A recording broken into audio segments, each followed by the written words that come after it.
Now, it's Red Eye Radio. Gary McNamara and Eric Harley talk about everything from politics to social issues and news of the day. Whether you're up late or you're just starting your day, welcome to the show. From the Uniden America Studios, this is Red Eye Radio. Hello and welcome. He is Gary McNamara. I'm Eric Harley as we begin a Tuesday. Gary, how are you? Well, I had a productive weekend. Did you? Yeah. What'd you do?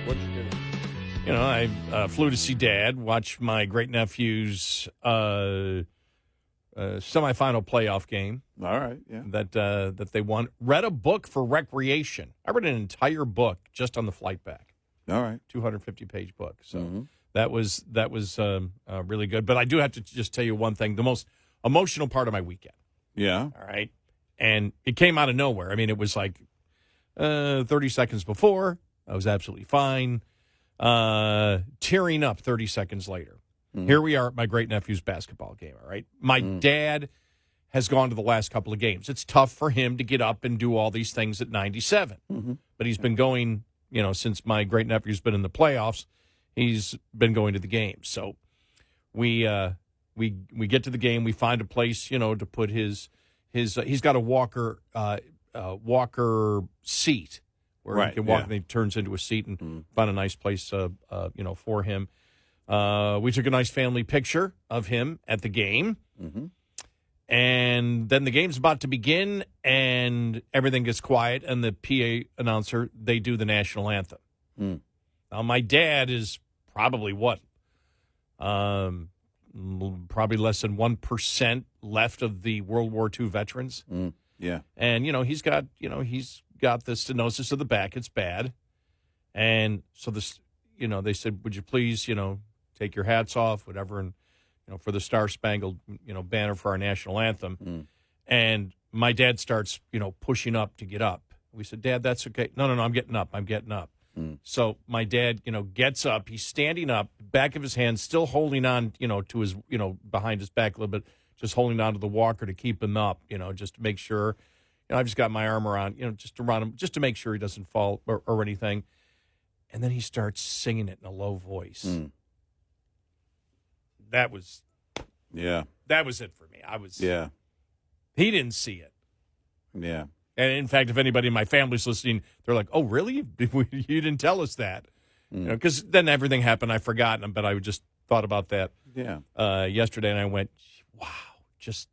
It was so important for him to make sure that he stood up and sang the national anthem, and I just went, "Wow!" It was really emotional for me. Watching veterans do that is always amazing, and when it's your dad. And sometimes you forget, you know, sometimes in your mind, you know, it's Dad. And then you're in a setting, and then all of a sudden, you know, they're talking maybe to another veteran or something, and you're like, man, this is the time I'm glad that I've learned the ability to shut up and listen, right, and pay attention and all that. So, yeah, those amazing moments are great. Great. Yeah, so it was a great weekend. Now, I did have something new in a delay. In a flight delay? In a flight delay. Okay. So during the wintertime, I mean, it's funny because I did post early in the morning that I was, you know, at the airport, whatever, and some of our, you know, listeners said, but we thought you had Sunday off. During the wintertime, whenever I fly back to Buffalo, I always give myself a day buffer.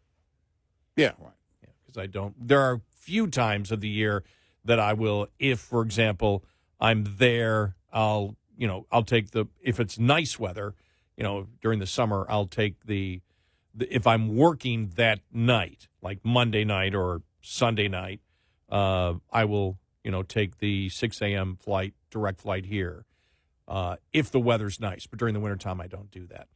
But, so, got to get, it was up my flight was 6 a.m., so I was up at 2:30. And it's a blizzard. I mean, only maybe 2 inches of snow on the ground, but it's a whiteout. So I had to drive the 10 miles in a complete whiteout with about 30-mile-an-hour winds, 40 gusts, and it's just complete whiteout. Yeah. Get to the airport, It's like, okay, everything's cool. And I went there. I get there extra early because it's been jam-packed. And, if you fly a lot, they have that Clear program, and they're getting rid of, if you're a premium flyer, they're getting rid of those lines. They want to make you pay if you want anything. If you want anything, if you want to get through the TSA line quicker, they're going to make you pay for it now. Right. And so you were paying for it anyway if you're a premium flyer.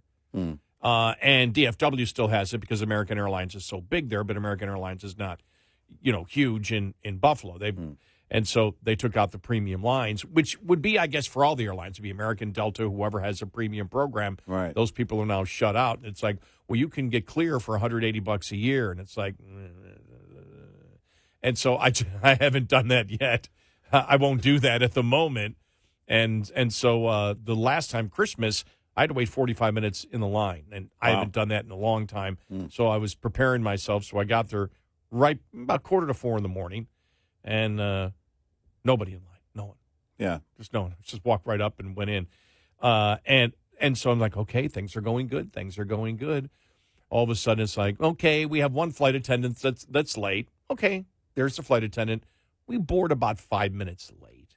Right. But then they get the plane all filled, close the door, and it's like, oh, okay, we've closed the door 5 minutes before we have to, move back from the gate. All right, we're going to be early. And I know they have to de-ice the plane, but there they just move it back, and they go, it's not only going to take a few minutes.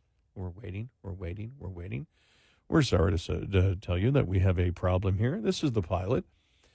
They can't move the jet bridge back.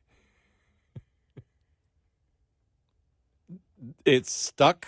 It's frozen, or did they say why? Or they just said they never explained it, but they could, and it took like, I don't know, 45 minutes to get the jet bridge to move back. Once they did that, they said, and we have lost our place in line because the jet bridge won't get back. And now, is there a jet bridge movers union there at that airport or something? I have no idea. I mean, that could be it. I know, and it's like, well, now we've lost our place in line for the de-icing, and we're like four planes. It's like there's another 45 minutes. So I didn't. Well, there is a de-icers union. I know that. Yeah, and so it's just like, okay, that's a new one. I mean, I've been delayed for mechanical problems on the plane. I've been delayed for every reason possible, and it's like, oh wow, a new reason. The jet bridge won't pull back, and we cannot pull the plane back while the jet bridge is.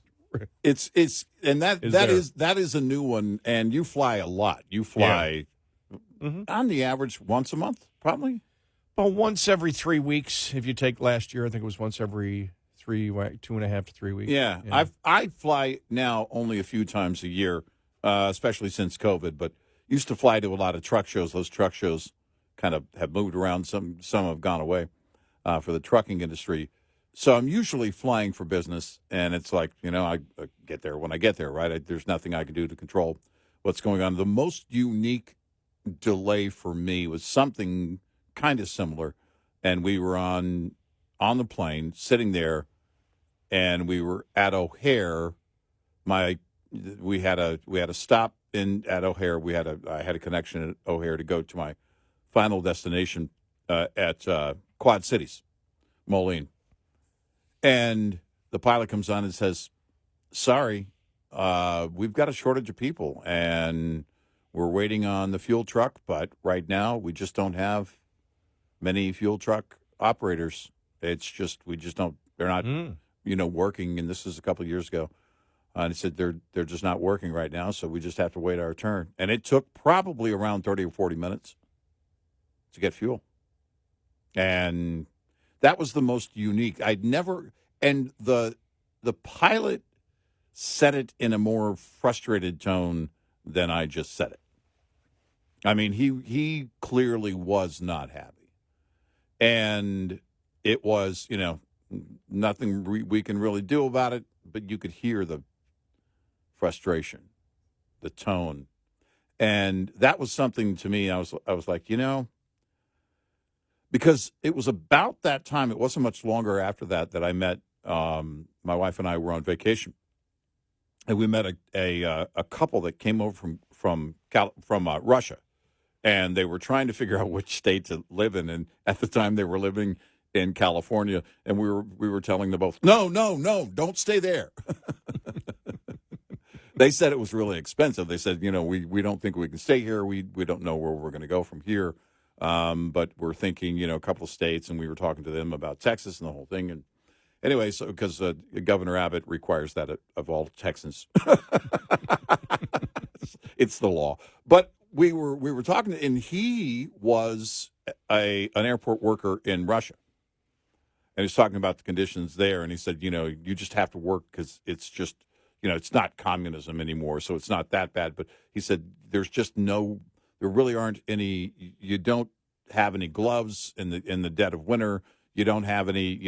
They don't provide you a lot. The employer doesn't really provide you with a lot, and of course the money's not great. It was a stark contrast to what Tucker Carlson was showing us in a grocery store the other day.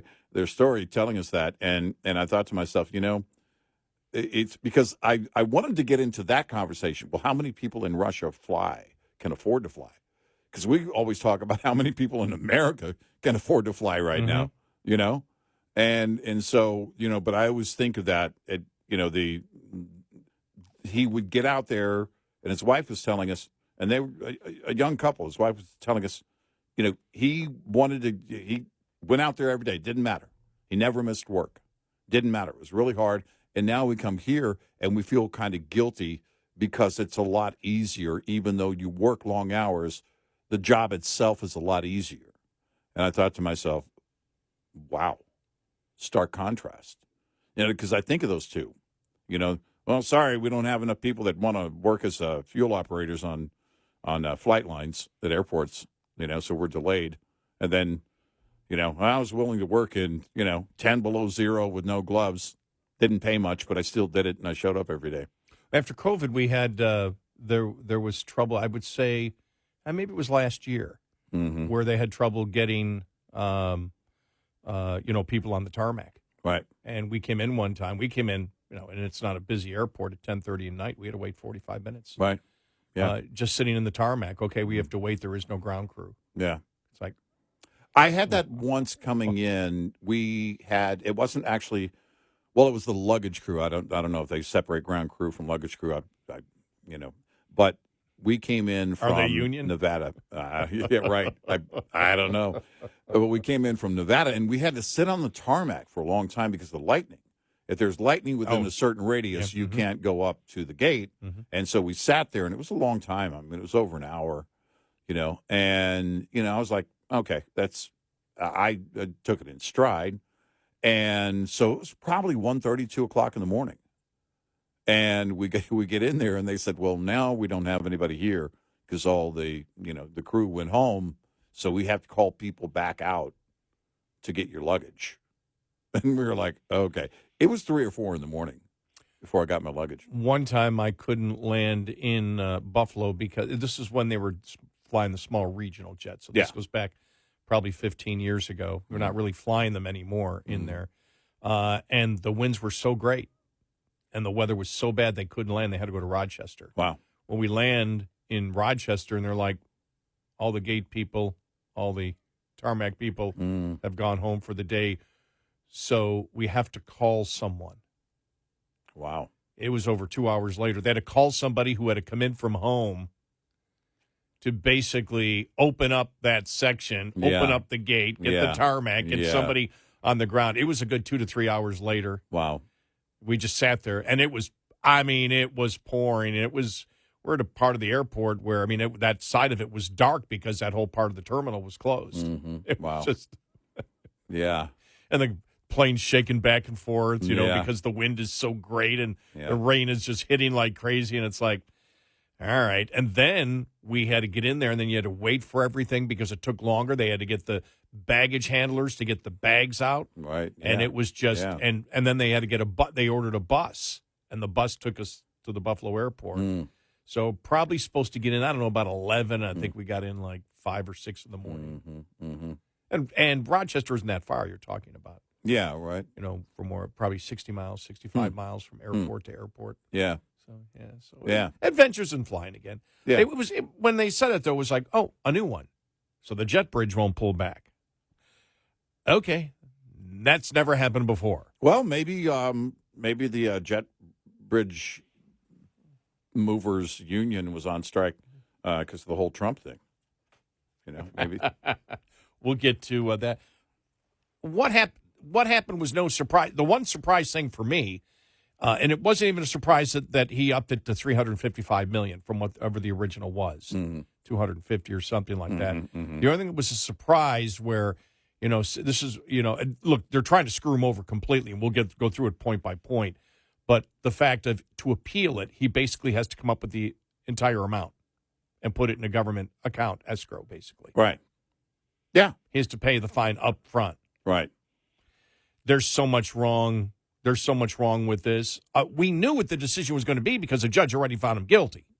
Yeah. But the fact that you can't have a jury trial for this. Yeah, that's insane. The fact that, insane. We'll go through the specifics of it because there's so much to talk about on it.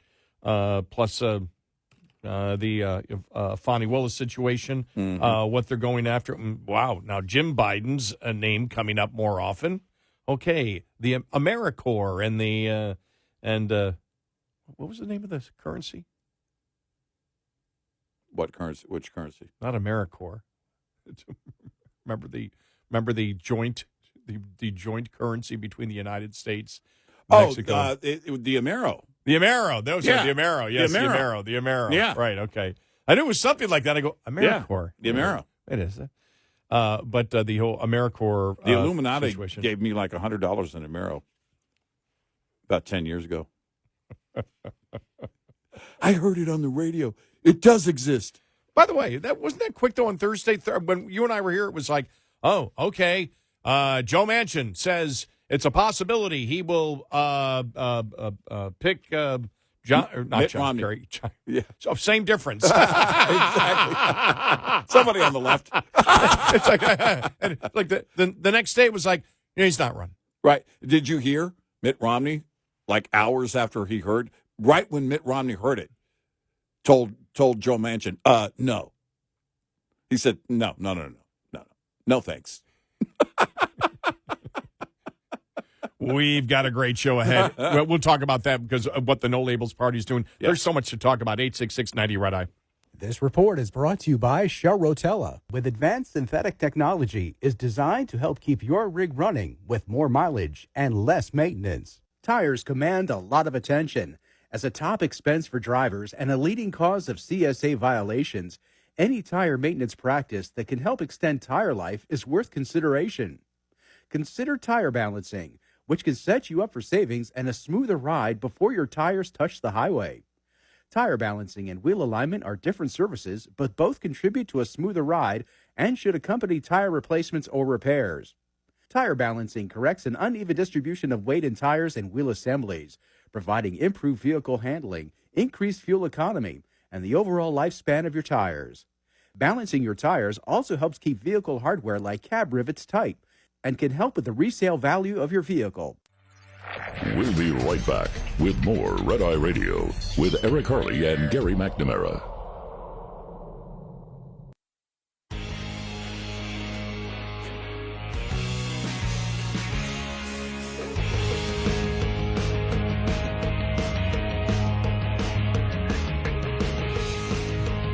It's Red Eye Radio. He is Eric Harley, and I'm Gary McNamara. I'd mentioned Dad at the ball game, and when he got up to sing the Star Spangled Banner, I just did it now on Twitter. Gary at Red Eye 1. Wait a minute, was it? I don't know. I forgot my own X handle, but yeah, you can find it there. Trying to what is my?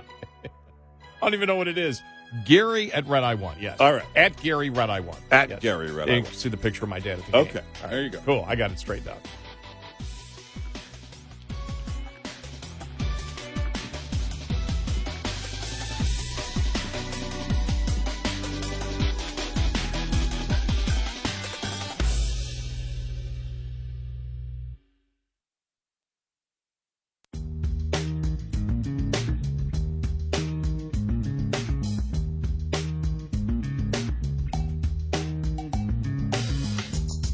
about to trigger somebody right now. Gary McNamara and Eric Harley on Red Eye Radio. And he's Eric. I'm Gary. That is not our intent. Sometimes it is. That's right. I shouldn't say that. Actually, did I get caught in a lie? Just say sometimes it is. Okay. Once in a while. Yeah, okay, all right. Normally it's not my intent. Once in a great while. Define normally.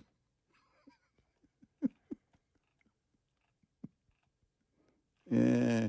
It all depends what the definition of normally is. I'm just saying sometimes. I mean, I'm just saying maybe not. I'm the No Labels talk show host. I won't commit to anything. Well, I know. There is something that I do once in a while that is based on, Mm-hmm. And that's when I say, but it's true. I believe it when I say, I'll sit there and bring up the stuff that's going on the issues today, and I'll say every single Democrat listening knows that. Yeah. Now, I know when I say that, there'll be some Democrats that go, yeah, okay, I moved. Others will go, and I have thought about that in my head. Yeah. We do not agree with you. Yeah. But. Yeah. So. Yeah. That would be an attempt to trigger. On my part. Yeah. Well, but it's also, from our perspective, the truth.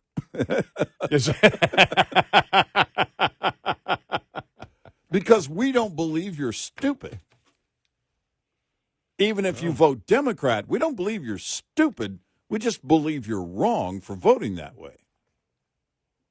So we believe you're smart enough to know. We believe you do know these obvious things. I will say this. The majority of people that I know that are Democrats and liberal, the vast majority of them do not have the correct information on the issue that they are defending. Which means they're not stupid. They may be ignorant. They may not have the facts. And I think it was Larry Leonard. Is it Larry Leonard or Leonard Larry? I forgot. The radio personality was Charlemagne the God. Mm-hmm. And we call him whatever his real name is, Leonard Larry Leonard, whatever. Mm-hmm. Yeah. That takes a little bit of the oomph off it. A little bit of the arrogance. We're trying to help him out a little bit. Well, it's the God part that I just hesitate. Yes. That's the part where I go, yes. Yes. Yeah. But his blasting Trump, it's like, as you notice, they do the same thing. Doesn't matter who the Republican is. Every Republican is this incredible radical. He's making the point. We all know that's not true. Mm-hmm. And as we have stated before, one of the things that what we're going to be talking about here when we go to some of the analysis on the civil trial here, where you get to the point of what is fair punishment and what is not fair punishment. Yeah, people understand it. I have found that every single analysis that I've seen, whether it is from a regular rank-and-file Democrat or anybody in the press, gets completely wrong why people are upset with that Trump verdict and the punishment. We argue, as we stated before, on every major issue, they argue lies. And we'll start with the border is secure. That is a lie. Right. And then you can go on from that. We can run the grid on solar and wind. That's a lie. And that's not a wrong prediction. They're predicting that we can do it. No, they're not. They're saying we can do it here in the next 10 years. We can't do it. Right. It's impossible. Right. We can't do it. And so when we start talking about all these particular things and how we debate, the triggering is based on the fact that we're only going to argue what the facts are. We're not going to argue delusion. Yeah, right. And other people may wish to get into these semantic arguments. We don't. Well, I don't find it's an efficient use of time. I think if you're going to have the discussion, get straight to the point, and the semantics thing just goes off, quite often on a rabbit hole, and it's kind of the social media approach. And I don't really subscribe to the social media approach of arguing things. It's just not the forum where you actually have a discussion. No, they degrade very quickly into name calling. Well, I mean, that's it. It's littered with so many things that don't belong.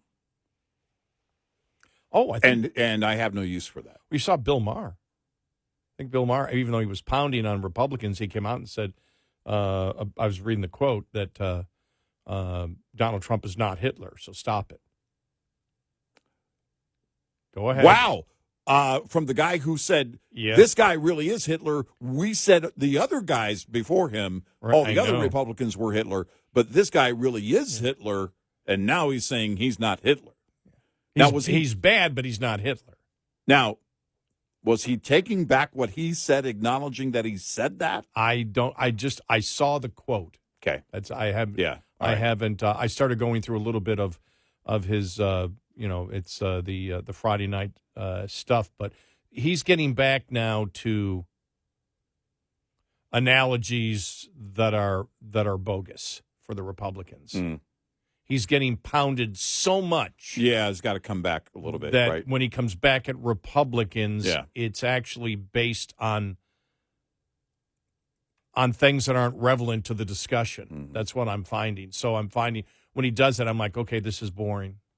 This is, that's what it's like, you're not really wanting to argue the facts, behind it. I know him and Ann Coulter got into a thing where she was talking about, you notice when there's a mass shooting now, and, if it's somebody who is white, that the media covers it different from somebody who is not white, who is transgender, whatever. It's covered completely different, where it's actually become, if you've seen on social media, as soon as it happens, like, oh, okay, the suspect isn't white, you're not going to see the kind of coverage, and you don't. Right. So Ann Coulter brought that up, and he goes, how do you know it? She goes, it's self-evidence. It's obvious. Oh, no, you must have, whatever, a crystal ball or whatever, because it's not certain. She goes, it's obvious to people, and the fact that you can't see it, it makes the point. Right. Well, no, that's it. That's part of the plan. And so, so I think he's finding out. Look, this is you see again. There was a lot of shock. We knew this was going to happen to Trump. We knew what was going to happen in this particular case. There was no doubt about it. And I know that when the result comes in, it's still like, whoa, wow, man. But as of Thursday, the Democrats right now, none of this election for the Democrats is about any issues where they stand. Except maybe abortion, but they can't be honest with where they stand on abortion. So there isn't an issue, because on abortion, it's like, the White House keeps saying, well, we're for where Roe v. Wade is, so you're for restrictions on abortion. We're for Roe v. Wade, so you're for restrictions on abortion. Right. Should abortion go to birth? They are for abortion going to birth. They can't admit it. Right. Because the polls show that Americans aren't for that, which, again, should be a point which I haven't heard any Republican bring up on abortion, as we are brought up on the show, which is, well, that's the key right there. Because then it's not, because you still hear, it's about a woman's body and a woman's autonomy. No, it's not. Not if the majority of women, according to the polls, believe that abortion till birth is wrong, up until birth is wrong. Which means they believe at some point that it's not about the woman's body. And every single pro-choice woman over the last year, and there's been a number of them that I have discussions with, lead with, it's my body, I can do with it what I want. And my next question is, oh, so you're till abortion till birth. Well, no. Well, then it's not about your body. Right. What? They get angry at me, like, who's the man telling me it's not about my body? I go, no, I'm not. I'm not telling you. This isn't me. It's the philosophy that you're holding right now. You're saying it's not about your body because you're saying that at some point inside your body, life begins. Mm-hmm. You've said it. If you don't want abortion till birth, then at some point it becomes a life. That is a key right there because all the difference is when does life begin? That's where the argument at this point begins. It's no longer about a woman's body because if the majority of women believe that, even those that are pro-choice, don't want to say abortion. And you know how paranoid the Democrats are to say they're for abortion till birth. Right. They'll say no restrictions, no restrictions. Oh, then you're for abortion till birth. Well, no. Well, you just said no restrictions. What does that mean? Right. They can't explain it. And so this, to me, isn't about the issues at all anymore for the Democrats. It's simply about fear and Trump. We all know that. We figured that was going to happen. Yeah, sure. On the Republican side, because of what happened and will continue to happen with these court cases, which is lawfare, which is just, again, not warfare, but lawfare, trying to defeat your candidate by manipulating the law, and that's what's being done in this particular case, because there's no way this can be constitutional, what Trump's going through. Absolutely no way. Somebody show me how it's constitutional. You can't. No. Because even if you believe that Trump committed fraud, there's no way you can justify, the what they call the death penalty. Right. On this. There's no way you can justify $355 million when nobody was damaged and nobody complained. Right. Not one person. There are no victims. Well, it's an arbitrary number, and it's also an arbitrarily high number. The point of it is to do damage to Trump with the 355. Yep. That's what you're talking about. Do as much damage as you can, and during the appeals process, he still has to put that money up. Now, for Republicans, it's still about issues. That's still a part of it, but now moving to the forefront is completely the two-tier system of justice. Right. And it's the feeling in the Republican Party. And I think many Republicans and many independents that if they can get Trump, if they can destroy Trump's life, then they can destroy my life, they can destroy the country, but basically there are no constitutional rights. If you can go after the leaders, then we've turned into a banana republic. Yep. And it will happen over and over again. And the other thing that solidified that was the fact that the Department of Justice won't go after Biden, which we believe when it comes to if you're looking at wrongdoing for having classified documents, Biden is his charges or the charges that they could have got on him way more than what Trump did. Oh, yeah. And so that's showing it right there. And it's like there's two tiers system of justice. Once that happens in people's mind, the United States is gone. Yeah. Yeah. And so, but you have a combination of the issues because you also look at the border. If we don't secure the border, what kind of a nation do we have? If we're committing energy, economic, and national security suicide with believing we don't need fossil fuels or natural gas, if we're destroying our economy by, the Green New Deal, by government deciding what we do, it's not just about a difference in opinion. It's on the issues. These issues are destroying the country all the way up to the prosecution of Trump. And by the way, I think it also puts a greater contrast on Biden making money and enriching his family. And exactly. We'll get Trump to that too. Losing money just by running, right, even before you get to the decision from the other day. No, it's a great point. And now I think that contrast is even greater. 866-90 Red Eye. Coming up, more with Gary McNamara and Eric Harley. It's Red Eye Radio.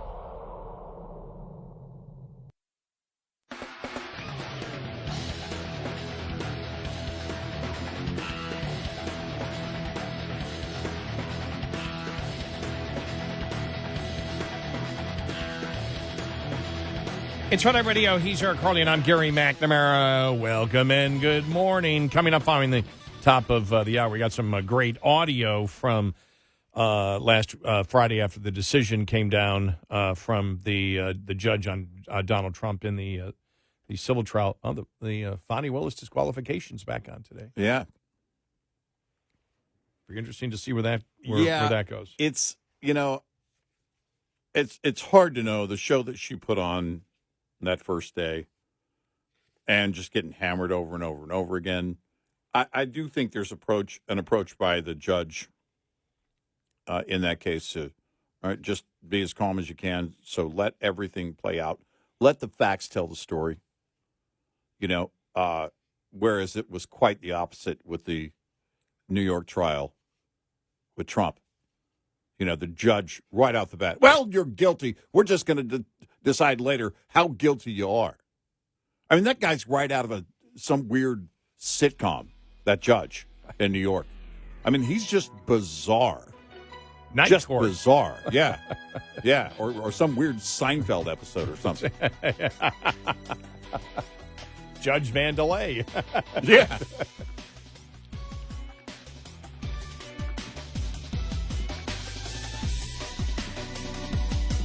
Top of the Hour News is brought to you by House Products.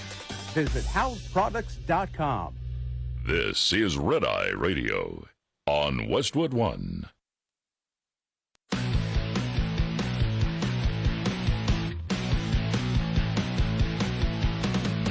Now, it's Red Eye Radio. Gary McNamara and Eric Harley talk about everything from politics to social issues and news of the day. Whether you're up late or you're just starting your day, welcome to the show. From the Uniden America Studios, this is Red Eye Radio. All across America and around the planet, we are Red Eye Radio. He is Eric Harley, and I'm Gary McNamara. Good morning. Thank you for being here. Thank you. Thank you. We are here. Did I say our names? I don't know. I don't listen to this show. What day is it? I can't tell you yesterday. I mean, I was like, no, it's Sunday. No, it's Monday. It's 3-day week. Yeah, my wife didn't have the day off, so it kind of fell into place for me pretty easily because the company she works for hates presidents. But the whole, I don't know. But she worked, so it felt like a Monday. But man, what a gorgeous day! We're just getting spoiled with some really great weather. I was looking for excuse after excuse to go outside. And, man, it was just gorgeous. It was just great. It was a nice day. Yeah. We have a nice week coming up. Yeah. All right, so here we go. Look, we've talked about this many times. What happened last Friday was not a surprise. I mean, it's shocking, but we knew what, months upon months upon months ago when the judge said that he's guilty. This is simply to find out how much to punish Trump for fraud. And so we've gone over this many, many times. We go back to the initial statement where the judge was talking about how outrageous it was, the fraud counts, and used as an example Mar-a-Lago that I don't know how much Trump had it listed for, but the judge came in and said, well, it's obviously only worth about this amount of money. And it was like $14 million or something. I don't know if Trump had $100 million or something for the value of Mar-a-Lago. And it was commercial real estate people that came in and went, whoa, are you kidding me? You need to shut up, Judge. Yeah. When you talk about, these things, and especially you talk about somebody who is a celebrity like Trump is, who is different, the assessed valuation of commercial real estate is what people will pay for it. Yeah, right. And so you can't do that. No. And so immediately, and the judge just seemed to ignore it. What we have stated in any type of fraud, though, because what Trump claims he did on his financial statements to get different loans was he put what he thought, and then he put a disclaimer on it. Right. And he had that in his statement again. Everything had a disclaimer on it. Right. And nobody has debated that. And that would be debated if it wasn't true. Right. And it's also up to these institutions, whether it's insurance or financial institutions and loans, it is on them to do their own due diligence. In fact, that is part of the foundation of any business like that. You have to, which is why banks always talk about appraisals. They use appraisers that are approved. You could say, well, my neighbor said, you could say whatever. It doesn't matter. If you come in and say, well, I own that, and you don't own it, well, now that's loan fraud. We have laws, and you can't do that. But Right. this approach didn't care about the laws. There were no victims, none whatsoever. It was the state saying, well, that looks shady, so we're just going to create new law here and punish you accordingly. Where we've never punished anyone ever before in the state of New York Right. on this. Right. And so that's the problem with fraud without a victim. And not just fraud, but what constitutes fraud. Trump did not sign a document that said, under penalty of perjury, I say this is right. Right. And, in fact, he had a disclaimer that these are my analysis, and, we know the bank does a due diligence. In the case, I think it was the Deutsche Bank loan. They said, well, it didn't even matter what he put there because he personally guaranteed it. It became a personal loan, not a commercial loan. Right. And so we used what his assets were personally, not commercially. Right. And so it didn't even matter. They went to every single bank and lending institution, not one said they felt that they, in any way, that Trump committed fraud against them. Right.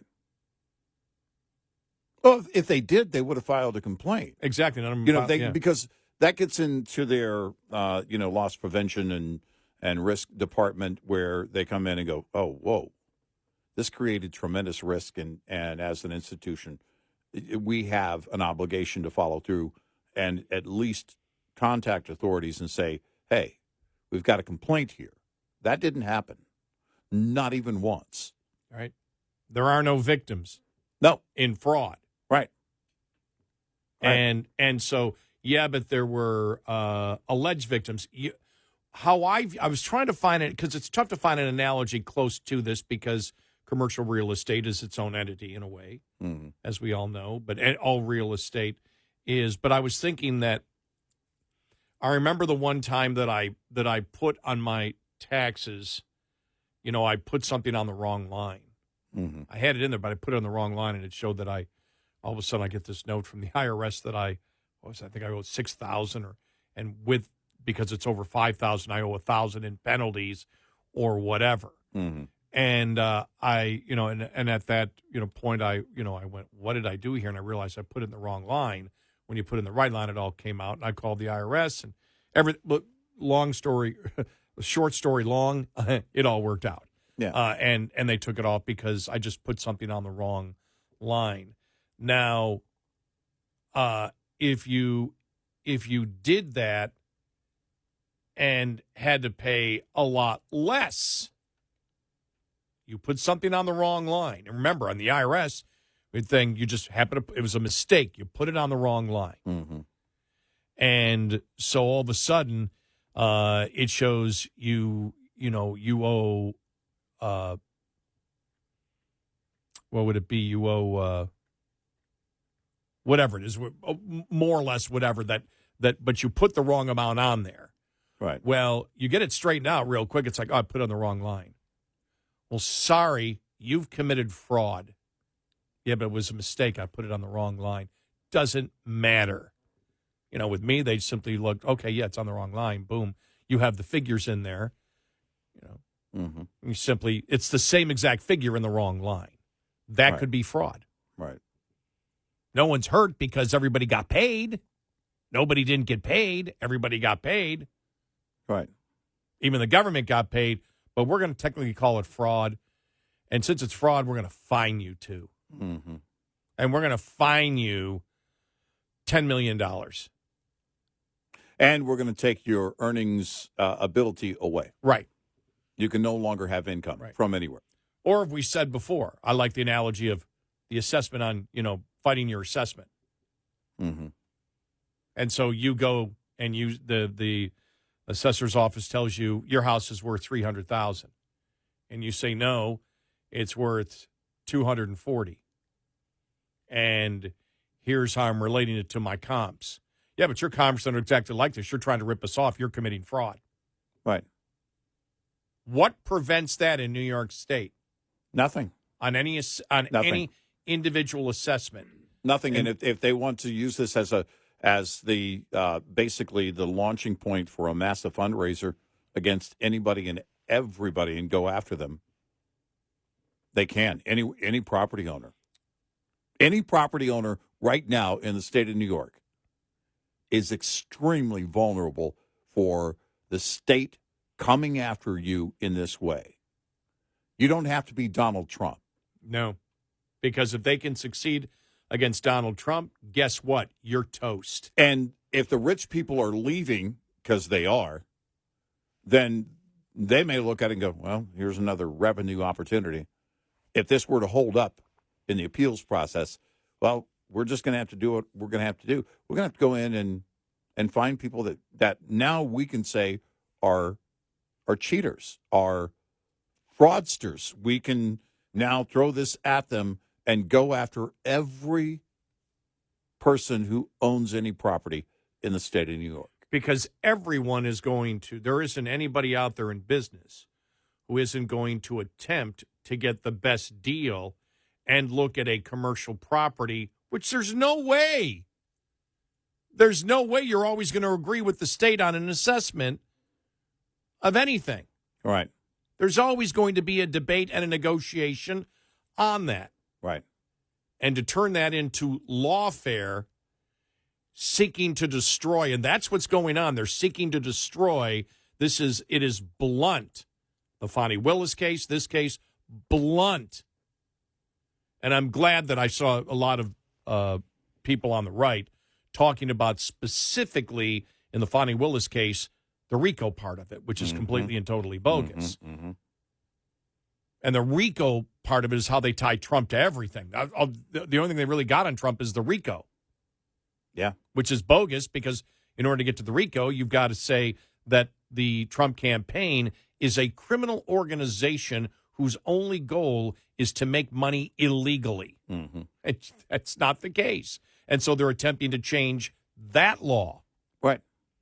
Yeah. And so you look at it. I want to play this because this was one of the most widely, I think, it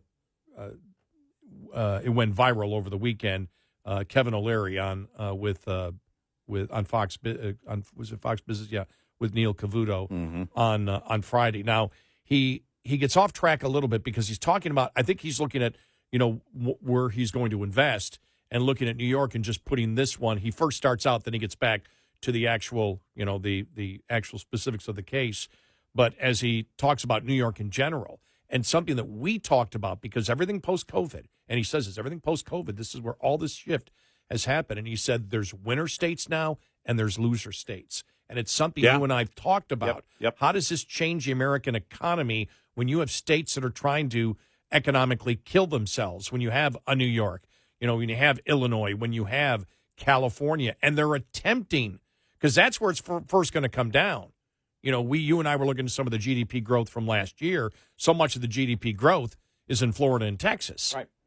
Yep. And you look at these other states that are actually trying to kill their economy. Yeah. And so he talks about investment. Let's hear part of this here. This award, just leaving the whole Trump thing out of it and seeing what occurred here, and I'm no different than any other investor. I'm shocked at this. I can't even understand or fathom the decision at all. There's no rationale for it. And so let me give you a real-time experience I'm having regarding this, and I'm not the only one. It doesn't matter what the governor says. New York was already a loser state. Like California is a loser state. There are many loser states because of policy, high taxes, uncompetitive regulation. It was already on the top of the list of being a loser state.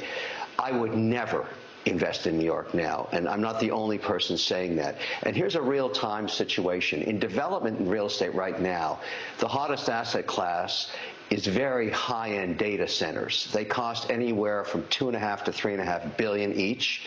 They're very expensive. They require low power. You need permits. But most of the major institutions in the world need more data centers, and that's why developers like me are doing this. Now, you need power. So New York has Niagara Falls.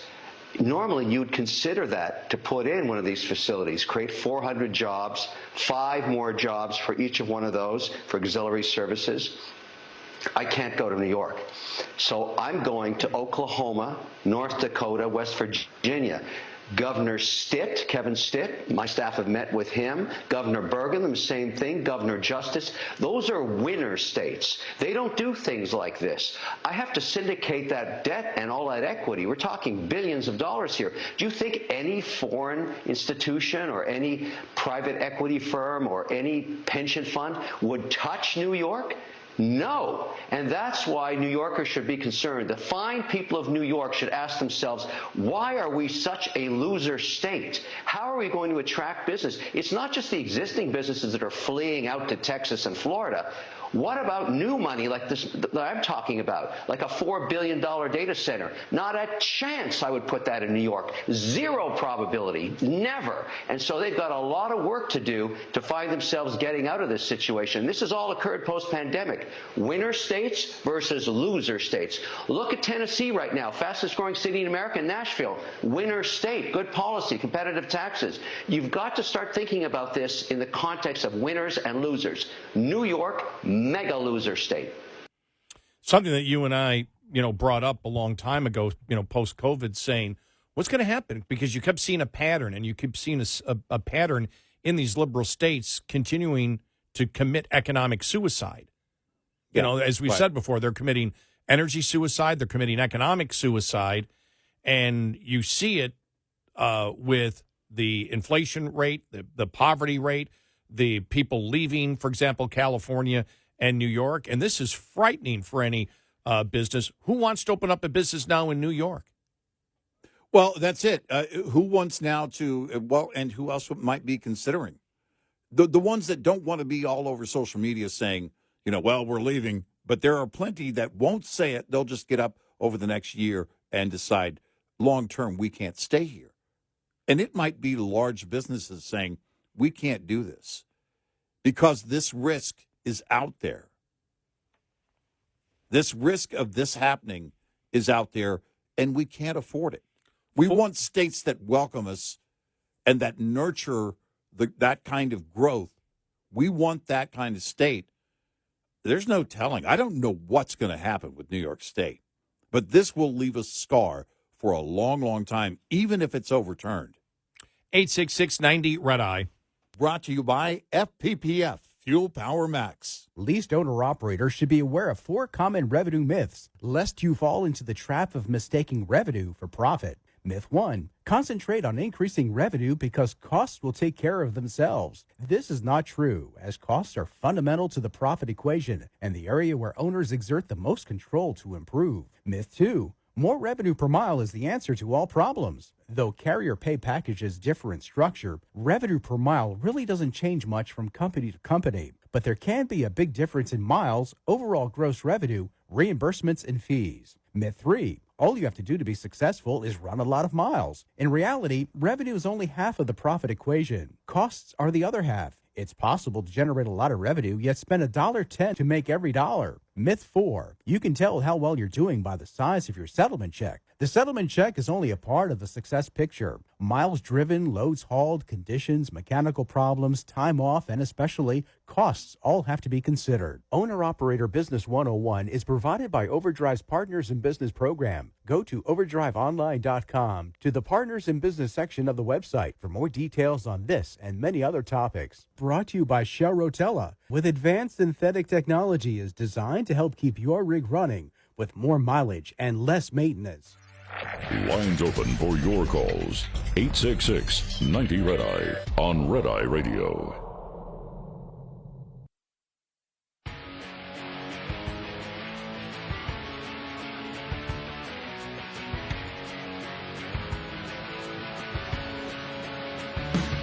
It's Red Eye Radio. He's Eric Harley, and I'm Gary McNamara. We have more audio coming up following the bottom of the hour on the decision from the judge that Trump must pay $355 million in the civil fraud case.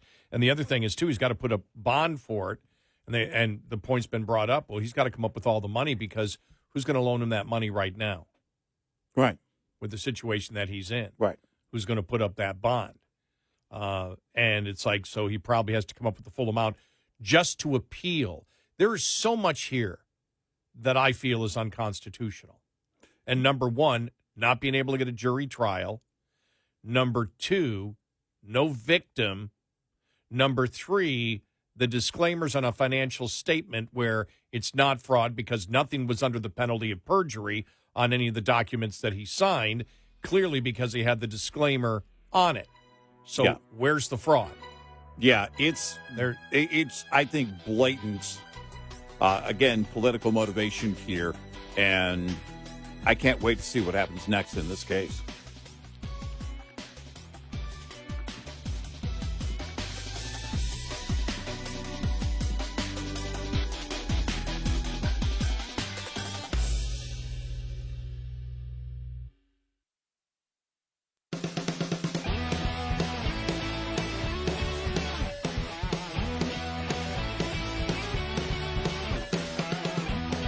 You're listening to Red Eye Radio from the Uniden America Studios. And he is Eric Harley, and I'm Gary McNamara. Good morning. Download our Red Eye Radio app today. Listen when and where you want if you can't listen live overnight. So I think Friday was a realization because it was so big in the news from many Republicans and even, I think, independents out there that there is a two-tier system of justice, and in essence, we become a banana republic.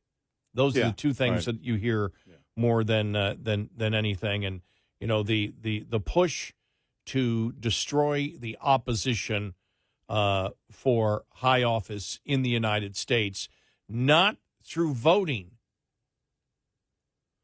but through selective and bogus prosecution. Yeah. And I think that's why you have so many people upset. Now, we knew this was going to happen. I mean, I wasn't surprised at all on Friday. I wasn't shocked because we knew the judge already found him guilty. Mm-hmm. And when James said, well, we need an extra $100 million, you knew the judge was going to go along. Because it doesn't matter whether it was $250 million or $355 million, whatever the figure is. Even if he had committed fraud, and I say, for example, he had signed a statement saying, under the threat of perjury, or prosecution for perjury, if you put any false statement on here. Well, his financial statements weren't that, and he put disclaimers on saying this is my, basically this is my assessment of my properties. Right. And of course, you do due diligence, and the fact is you had no victims. And then what you have is a situation where you have no victims, where you might see, if you had victims that were ripped off, and it was so egregious, you might see punitive damages that would still be knocked down. But here you had no victims, and so you have no compensatory damages. Right. And just hand the money over to the state. Right. So the punitive damages are, people have been asking, where does the money go? To the state. It goes to the state, yeah. And I want to play this audio cut. I don't know who this is. I've searched like crazy. It was on Fox over the weekend, one of the panel discussions, and somebody put just the clip on YouTube, but it's definitely, he's a lawyer. He admitted, he said, I'm a lawyer, and I just cannot find who it is. But he had one of the best statements, I thought, where he said, let's simplify this. Let's simplify this because these cases, people hear it and goes, well, it's really complicated. And we have said it's really not complicated. Right. But here it is. But to oversimplify this for the viewers, what we need to understand is when we say that no one is claiming victimhood, okay, meaning not the banks, not the lenders, okay, this is the financial equivalent of convicting someone for murder, but no one's dead. And that's why we're outraged. There has been no crime from the standpoint of there's an aggrieved class we need to avenge. And that's why this looks so brazenly political. Understand, a lot of the attacks on Trump are being sold to us as an effort to protect democracy. That SOT you just played to start off the show was her denying the legitimacy of the 2016 election. It began with her going, we're going to get this illegitimate president and break him down. And she ran on that. The way they get away with this really quickly, and I don't mean to get all serious because people bring me on because I talk like I get paid in Tide Pods and tequila, and that might be true, okay? They manufactured a hysteria around Donald Trump. Okay, Trump was part of the fabric of polite society his whole life. The man hosted a primetime show on NBC for 15 years. He was not a fringe loony with a bunch of white supremacist friends. He was their friend. They went to Mar-a-Lago. They went to his wedding. The Clintons hung out with him. Absolutely. When he entered politics, they manufactured a hysteria of, we don't know this man. I'm like, you know, aside from all the selfies of you hanging out at his country clubs, you don't know this man. But what they're doing in this moment is they're going to this place of emotion that the rest of the country isn't on board with, meaning emotion denies you self-awareness that would otherwise tell you you sound crazy. So they've taken this to a place where the rest of us are just like, I don't know, no one's mad about the loans. Shut up and move on with your life. Judge Jimmy has spoken. So is that Jimmy Fiala then? I think it is. Is it? I think that's who it would be then. And by the way, he's getting Tide Pods and tequila. We're calling our agent in the morning. But didn't he, in just less than 2 minutes, really hit everything? No, that's it. And we talked about that. That liberals loved the guy. They love Trump. And up until the point he's running for president. By the way, they were the ones. Phil Donahue, Oprah, Larry King, all of them. You're going to run? You're going to run? You're going to... It was pretty much any time they had him on. And it was a lot over the years. He was a household name, but they loved the guy. And then what was the next question? Well, if you do run, sorry, I do a bad Oprah. Well, if you do run. And to think I thought that was Larry King. Yeah, well, I can't do Larry King at all. And if you do run, what party are you going to run in? Because that's where he was, and no one could, and the liberals just loved him. You know, wow. Well, he had liberal ideas. Well, that was the thing. Part of it, I mean, that's why they asked the question that way. Remember when he came out with the wealth tax in his book? Yeah, they loved it. Oh yeah, go after him. Go after him. Here's a billionaire who's got it right. And he wants a one-time wealth tax. Right. And again, he dropped it when he was advised that, because remember, well, his was only a one-time wealth tax. Yeah. It's like there is no such thing as one time once you start something in government. Exactly. Number one, what we learned. But the other thing was when he realized that, you know, I forgot what the amount was, and that he said that every millionaire should be taxed on their wealth for 1 year. Remember, the concept was to pay off the debt. Right. Exactly. It sort of like, because that was even in 2000. Remember, Ross Perot brought that up when he ran, that he was going to pay off the national debt with a 50-cent increase on a gallon of gasoline. Yeah, 50 cents per gallon at a time when we were still hovering around $1 per gallon, I think, right? It was somewhere in there. That would have been, what, 90, 91? What was... Yeah. Yeah, I don't remember where we were, because it was years later before we got, you know, where we were $1.29, $1.49. So, yeah. Well, I remember when I... But it would have been, the point is, right, it would have been a huge percentage increase for the cost of a gallon of gasoline. Well, when I came here and I, to our flagship station, WBAP, and they asked me to come fill in, and it was St. Patrick's Day weekend, or St. Patrick's Day the Thursday, and then St. Patrick's Day was on a Friday. And this goes back to 2000. So 24 years ago, this coming St. Patrick's Day, when I filled in. The first topic that I ever did when I came to Texas was gasoline had gone up to over $1.60 a gallon. Yeah. That was right. So that was 2000. So 91. Yeah, right. And I remember, you know, like when diesel popped and truck drivers weren't getting, you know, fuel surcharges and everything else. And it was like, you know, we're getting crushed. and getting all those phone calls. 1991. It varied between in January of 91, it was the average price was 94 cents, 94.8, and then in December it was 80 cents. So it had gone down. Now I don't know where, if that was a sudden drop or what had happened, but adding 50 cents a gallon to it would have been huge. Right. And the belief that you could get Congress to agree to that because you're promoting it, and the fact that they would actually cut spending, in order to, or that 50 cents would actually balance the budget. Yeah. Because would Congress stop spending at that point? As we've seen, doesn't matter how much money you give them, they're always going to spend more. In fact, when we're at the worst we've ever been with the deficit and now the interest on the debt, we're spending more money than ever before. It hasn't stopped anything at all whatsoever. By the way, Google used my location clearly, and those were Texas prices. The national average at 91 for the entire year was $1.14. Thanks, California. You cannot use Texas for energy prices. Most of the time. It was pay us when you get some money. Right. No, it was $1.14 on the national average back then, but still it would have been a massive. To the point of Trump, again, that's why we brought up when that was brought up by Perot, but to compare it to the wealth tax, the left loved the wealth tax. Right. They loved how Trump talked about securing the border. Mm-hmm. They loved his policies, which really were the same as they are now. Trump always runs from capitalism to protectionism. He's always bouncing back between both of them. Mm-hmm. And they seem to eat that up. Yeah. And when he said, hey, you got to protect the industry, since for the most part, Democrats have been, for the last 40 years, pro-protectionist. Yeah.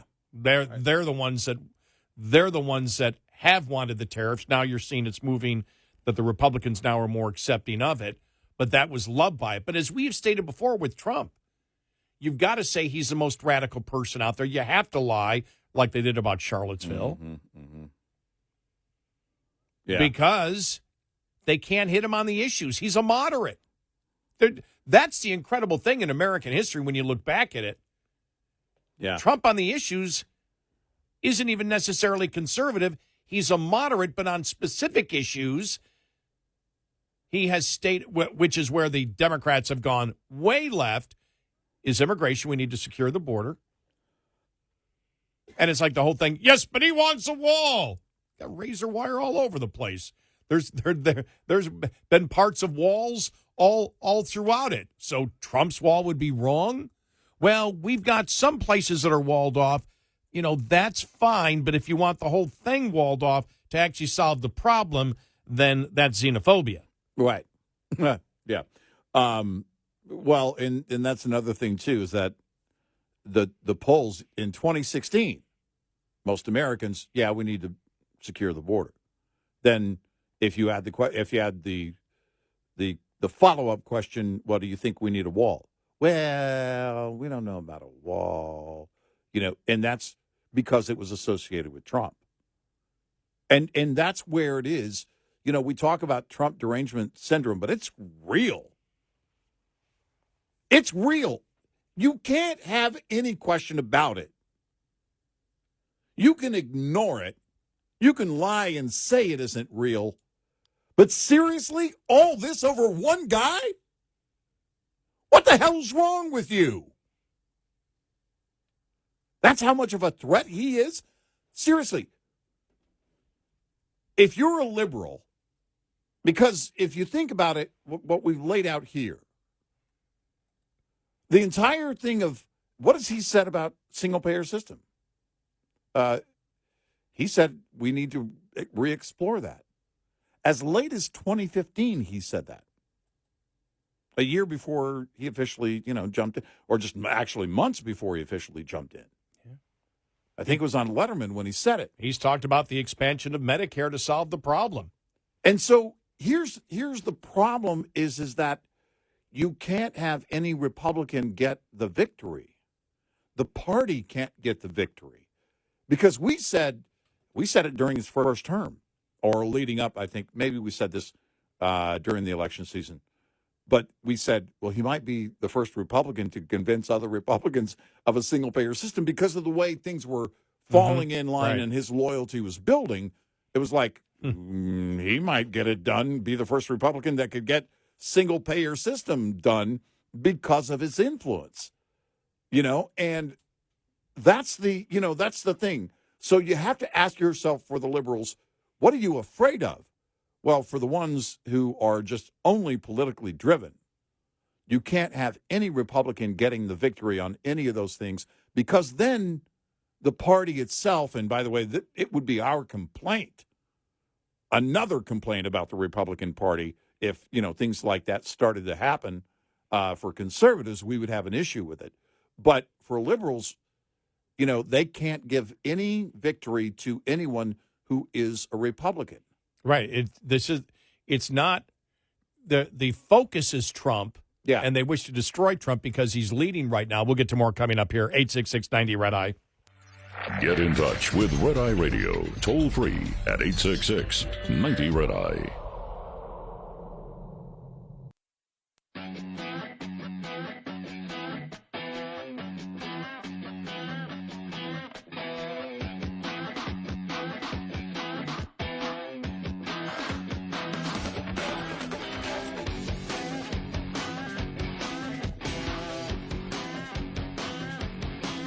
It's Red Eye Radio. He is Eric Harley, and I'm Gary McNamara. Yeah, so, that's where we are right now. And I thought really that probably Friday, and it's going to be continuing, because of Fonnie Willis and everything else, where now for Republicans, it's becoming, I think issues were greater. And I think now that a decision has been made like this with the $355 million, now it's gotten to the point where Democrats, it's all Trump is Hitler. Yeah, that's it. They really, the Democrats can't argue any issue out there. There isn't one issue that they can argue. All they have is Trump. The Republicans now have the issues and the mindset that exists based on what's going on, which is legit. Right. That there's a two-tier system of justice and it's a banana republic going after the opposition candidate. Yeah.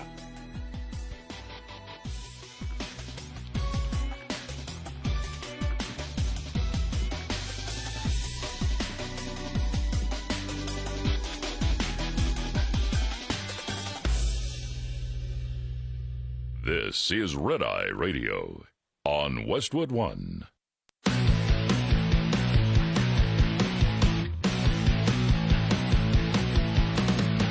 Now, it's Red Eye Radio. Gary McNamara and Eric Harley talk about everything from politics to social issues and news of the day. Whether you're up late or you're just starting your day, welcome to the show. From the Uniden America Studios, this is Red Eye Radio. All across America and around the planet, he's Eric Harley, and I'm Gary McNamara. Good morning. Welcome. Thank you for being here. Well, no sports stuff, huh? Football's over, so no Taylor Swift stuff. Nah. We wish Grandma Gaga well.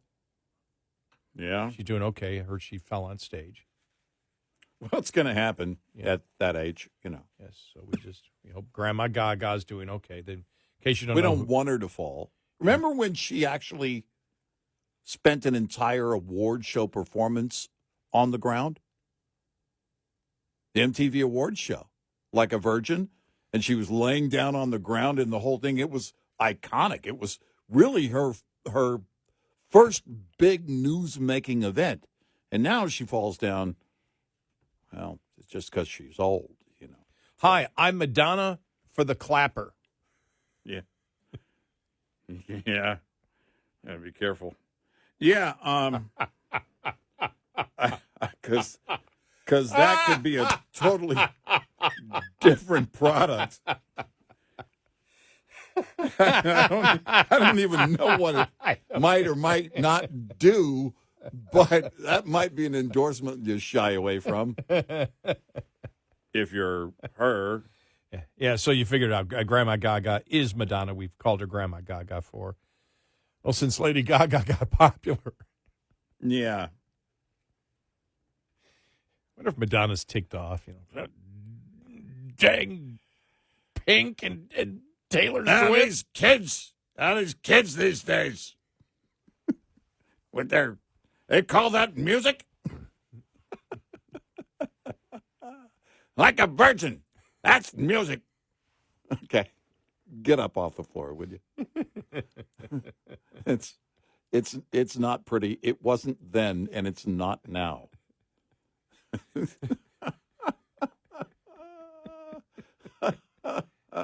Like a virgin. Everybody knows it. Everybody knows. One of the best songs ever written. Oh. It's a classic. And to think that's when I really started, was really got heavy into music radio. Mm-hmm. Would have been 83. Mm-hmm. So it was Michael Jackson, Prince, Madonna, Mm-hmm. Boy George. You know what I just watched the other day? So I was waiting for something, and I kind of was the captive audience. I thought, something to pass the time.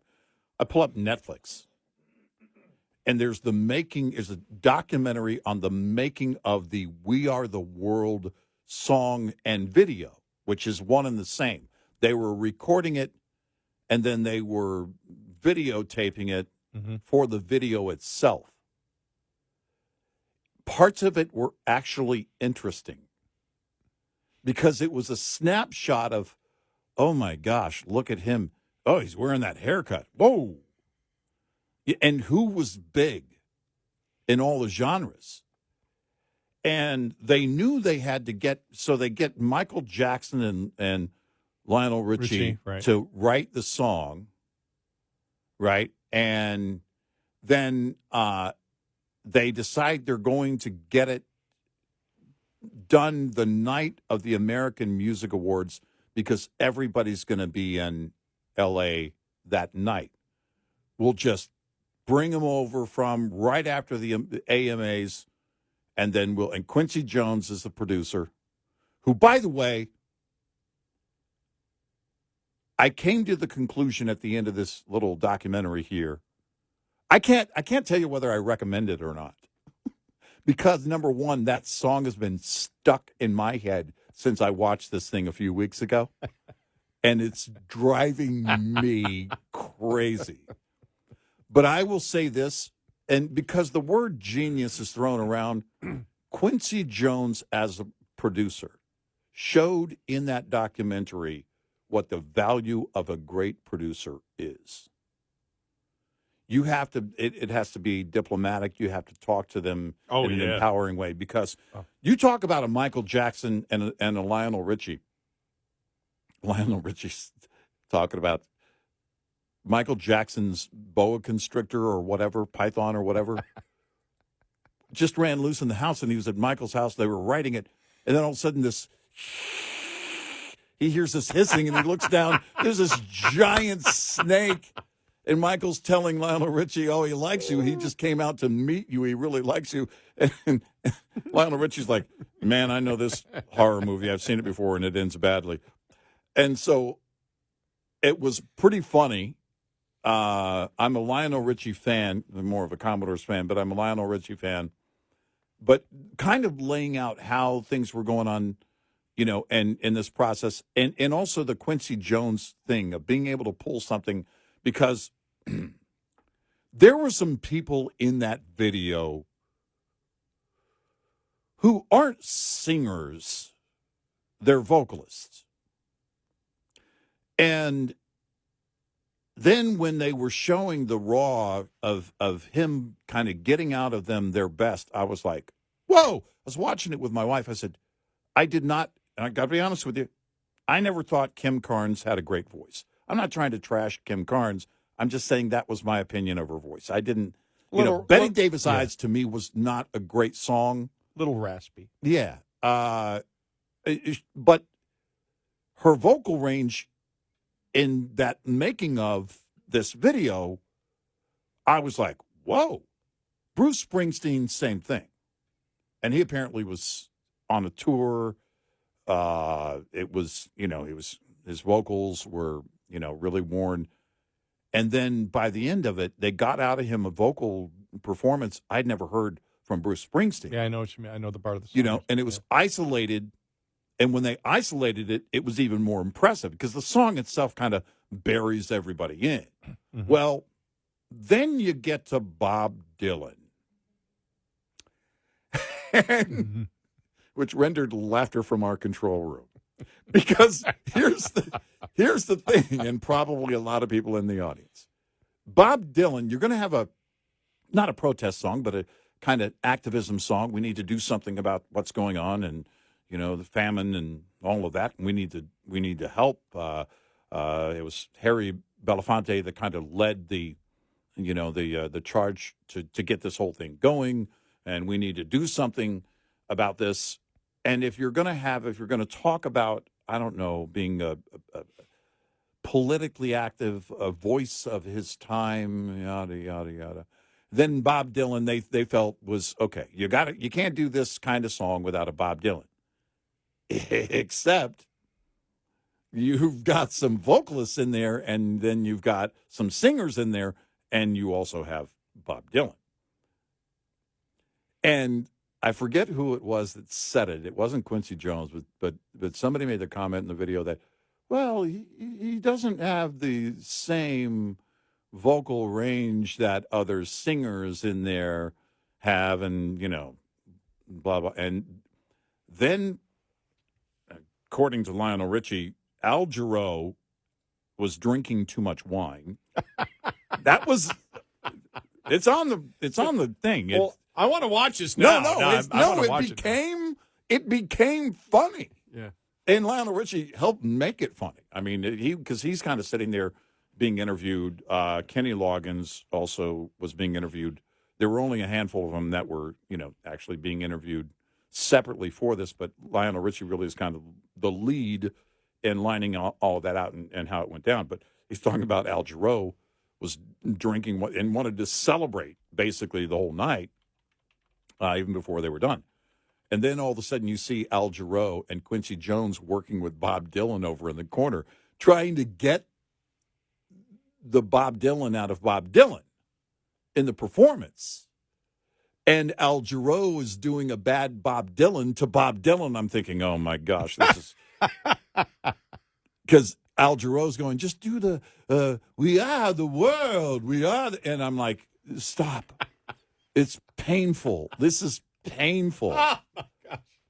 And it's... That impression was great. Oh, my... And, and that's the thing is that... We are the world. We are the world. There's a choice to make. And you're just kind of lobbing these words out. How do you fit this in? Well, no, that's it. Where do we put it? Well, you're right. Now I realize what a great producer Quincy Jones was because he made it work. Well, no, genius in bringing it all together. And I'm really not, I mean, it's in pulling everything out of everybody. And it's funny because Waylon Jennings was supposed to be in it, and he actually was there. And then they wanted to do some of the song in another language, which was Stevie Wonder's idea, saying, look, we could probably, this could, potentially be even bigger internationally.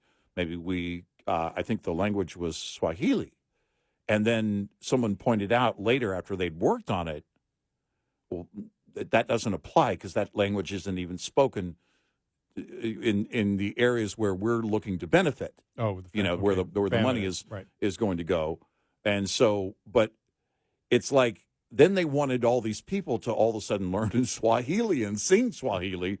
And at some point, again, I forget who was standing next to Waylon Jennings, and he goes, well, I don't think I see good old boys aren't good at learning new languages or something like that. And I'm out of here. And he just walked out. He's just gone, And so it was like watching a Simpsons episode, really. That's what it was. Is Netflix? Netflix? Okay, all right. Yeah. And it's just one of those, and I had seen the thumbnail come up, and it was like, I don't know about that. And it was like, okay, you know what?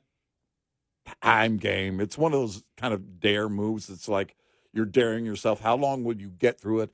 Well, truth be told, I watched the first half alone, and then I told my wife, I was like, it was kind of weird. And then when we watched the second half, it all came together. And it was actually overall, in my opinion, or at least to me, pretty funny. You know, you reminded me when you said Lionel Richie that I did here in the last month. I watched the Kenny Rogers documentary, or not? Kenny Rogers documentary, right? And it was also in that song, "We Are the World." Yes, you know, I didn't know that all the great hits that Lionel Richie had after the Commodores, he wrote at Kenny Rogers' house. Yeah, he lived in Kenny Rogers' guest house. Yeah, Kenny Rogers invited him. I'm thinking, well, he wasn't poor. Right. He came out of the Commodores. They had massive hits. Oh, yeah. Doing a solo career. Huge. Did he pay rent, or did he just say, "Come on, move into my house"? You know, and that's kind of the creative thing. Yeah, and he said, he goes, "You just, come on, move into my house," because he had helped him. I forgot what was the song that Lionel Richie wrote for. Oh, wasn't "Lady," was it? Was it? Yeah, I can't remember. The Kenny Rogers song. Yeah, but on that album, the massive album, "Dance on the Ceiling" and everything else that he had. He wrote all those songs in Kenny Rogers' house. And then the other one that I watched about maybe a third of it and went, oh, okay, that's enough. And maybe I'll go back and watch it, was Dave Grohl on the vans that all early bands went in.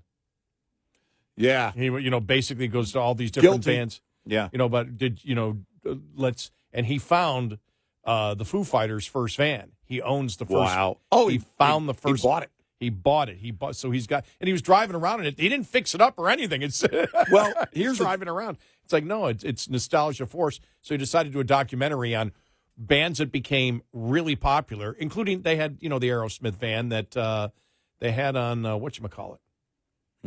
American Pickers. Oh, American Pickers found right. they found the van, and then they fixed it up and everything for Aerosmith. And so Steven Tyler was in that Aerosmith van, and so they were going through what it was like that if you're really a great band, so many of the great bands started out in vans because you actually become a unit by being in a van all the time. Aerosmith early on, and they talk about this, they toured. That's how they got famous, is that they had to play every time they could play. If they talked about starting in the Northeast and just work your way through the country. And so I can only imagine, and you're living in a van together. Basically, you're living in a van together if you can afford a room. For us, we didn't travel, but in my band, we had a friend whose father owned this huge furniture store, the one that was all over TV, and his dad was in the commercials, that kind of massive furniture business. And so he was able to get a van anytime, a moving van, basically, anytime we wanted it. And he became kind of like our road guy. Again, we didn't tour, we just regional, shows. And so we had that kind of thing. And it's probably what kept me from pursuing that kind of life. I'm not a nomad person. I don't think I could live in a van with, 3 or 4 other guys, full time trying to, we're going to make it. We're going to, for 5 years. For 5 years. Well, no, those are the things. Because you don't make a dime. You're lucky if you get food that day, and quite often it's somebody that gives you food, and it's like, no. I mean, the guys in all the massive bands talk about this. Out in L.A., it was a thing. Now, Kansas, I think, started out with a bus. They had that bus, a bus. Right. And they talked about the fact that they each got $1 a day. Yeah. That was basically their pay in Kansas. And this is before they hit it big, before they actually started going out on tour once the first album came out. Yeah. Then they were doing better, but they were at $1 a day. Yeah, right. And even after they made it big, they weren't getting, because not made it big, but they had, they were moving up more in the prog rock area before Left Overture came out, and they went through the roof. Your record label chargebacks, we paid for this on the road, we paid for this, now you owe us this, so you could come out owing money at the end of a tour. Goo Goo Dolls. Goo Goo Dolls had 2 of the most massive hits. Though I think the one song, I forgot which one it was, the Soft Stuff one. Yeah. Soft Stuff's what made it for them. And it was like the most played record for like a year and a half. Right. And they owed money at the end of it all. And after all of it, they just said, screw it. Yeah, TLC, the girl group TLC, said the same thing. We ended up owing millions of dollars after our tour, because all the chargebacks. It's crazy. Yeah, no thanks. I'd live in guys, the basic minimum. Yeah. I'm keeping the cash. You're not getting it in chargebacks. Give me regular food. I'll go to McDonald's. I'm not going to lose all my money on the road. Right. Well, that's kind of the way the Foo Fighters went. We're going to keep all of our music rights. We're going to keep all of these things so that we own them, you know, and that was certainly a smart move. 866-90-RED-EYE. We'll be right back with more Red Eye Radio with Eric Harley and Gary McNamara.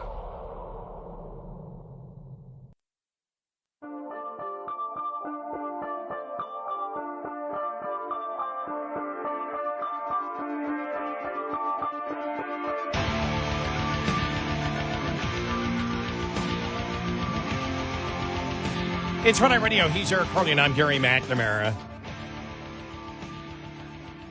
To show you how I haven't been paying attention to sports, I didn't even know there was an NBA All-Star game this weekend until I heard about what Charles Barkley said on the alternate broadcast, the altcast as they call it.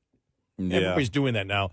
Let's have another, it's the Manning brothers, for football. And, right. We'll do that aside from the actual broadcast. Right. Different channel and watch the alt broadcast. This is it right here. I just want to play it because this is greatness. This is fan. Wonderful. The 17 degrees. Hey, Reggie. Yes. If you had a chance of being cold or being around a bunch of homeless crooks in San Francisco, when you that's crazy. You're not welcome. You're not welcome. We love San Francisco. No, we don't. Yes, we do. You can't even walk around down there. Yes, you can walk around. Yeah, with a bulletproof bag.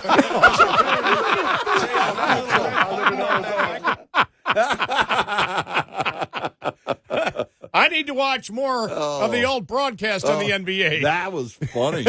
That's hilarious. Maybe it's time for me to come back. Exactly. By the way, Barkley may be one of a few people that can get away with things like that, talking about San Francisco like that and some of the other things that he says, but that's funny. I know.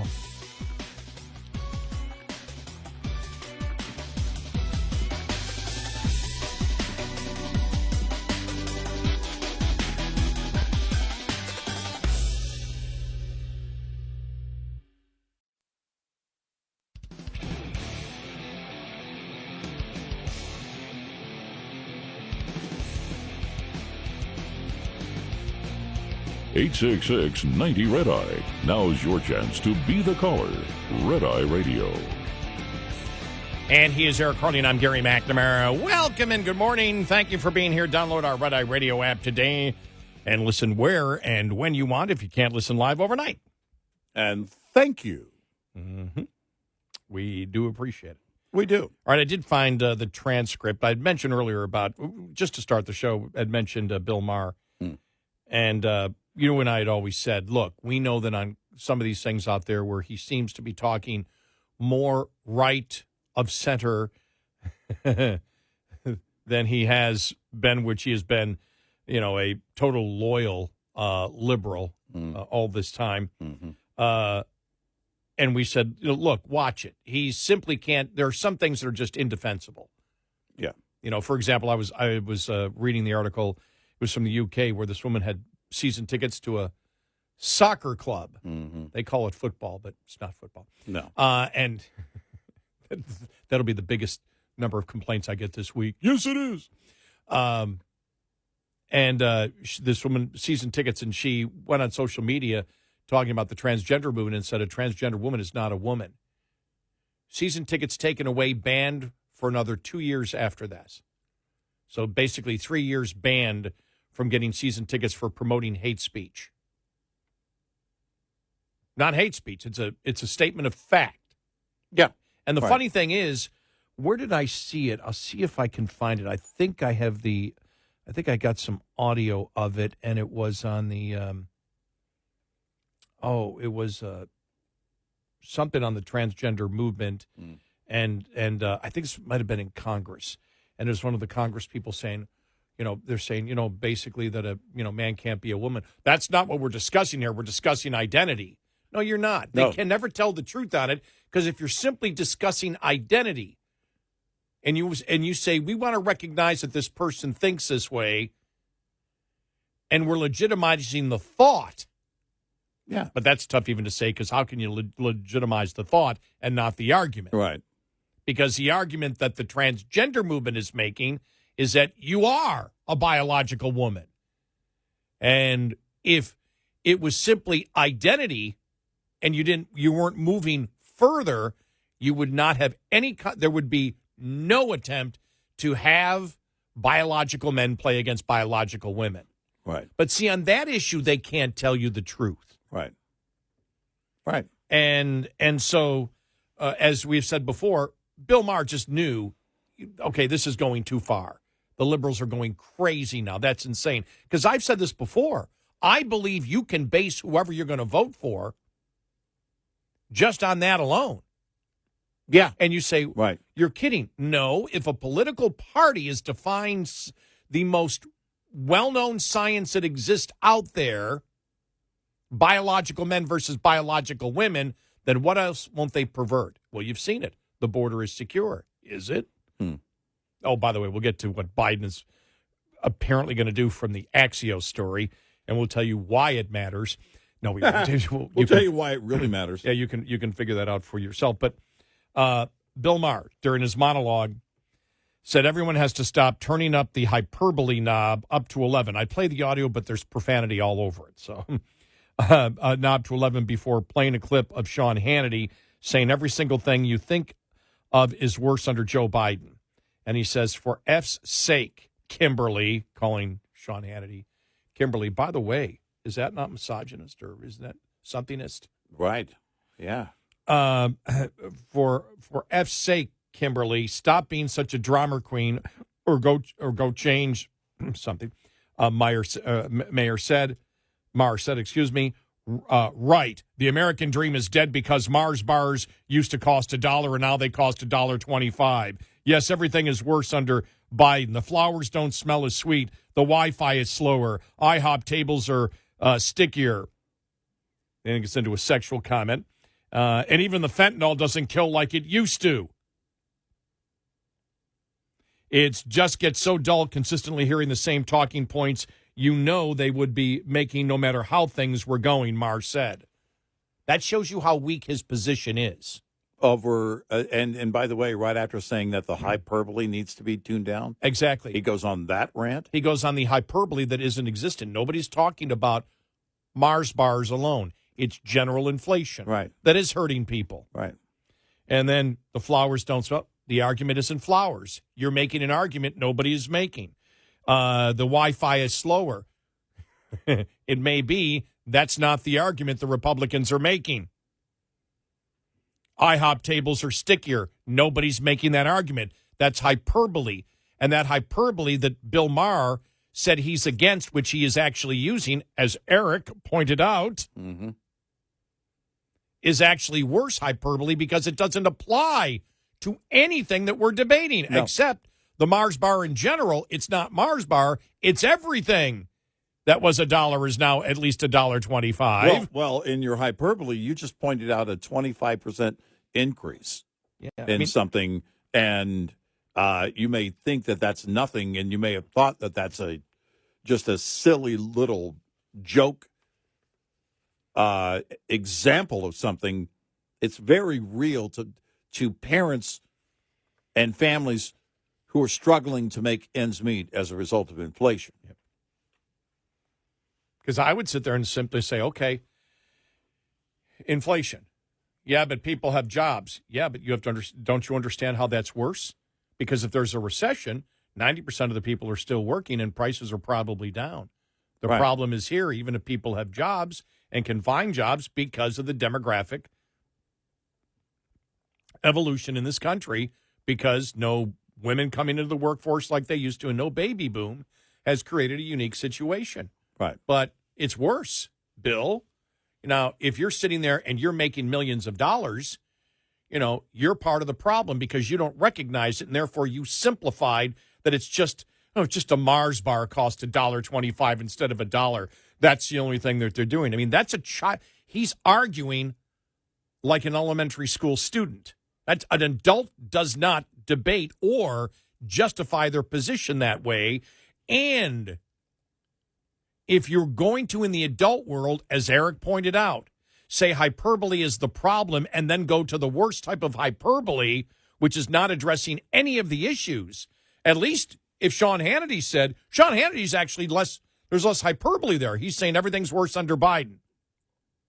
Well, let's go through it. Inflation. Right. Yeah, but people have jobs. Yeah, but they feel even more hopeless because they have a job or a job and a half and they still can't keep up. Mm-hmm. So that's the problem there. Inflation is the worst problem that you could have, economically speaking, because it doesn't matter whether you have a job or not. It affects you, and it affects people big time across the board. Right. The border. It's worse. Yeah. Look, and it's coming from a guy who doesn't have the same perspective. He doesn't have children. Great point. And when and everything in all of these items, everything changes when you have to be the provider, when you have to be the one who's in charge of protecting those young people, your children. And that's the idea. It really is about everything. Once you become a parent, it is or should be about the natural instinct, should always be, and I believe that in most cases it is, that you have to protect that castle. You have to protect those walls that protect them. You have to, which includes then the border where there is a threat. These are the things that are disconcerting when you feel like that there is an invasion, and now, you can say that. When you feel like that the violence has gone way too far because of the whole defund the police thing in your neighborhood, and that attitude is now carried on to more and more people not wanting to serve as police officers because they believe they'll be targeted. They believe that their local leaders won't support them in that effort.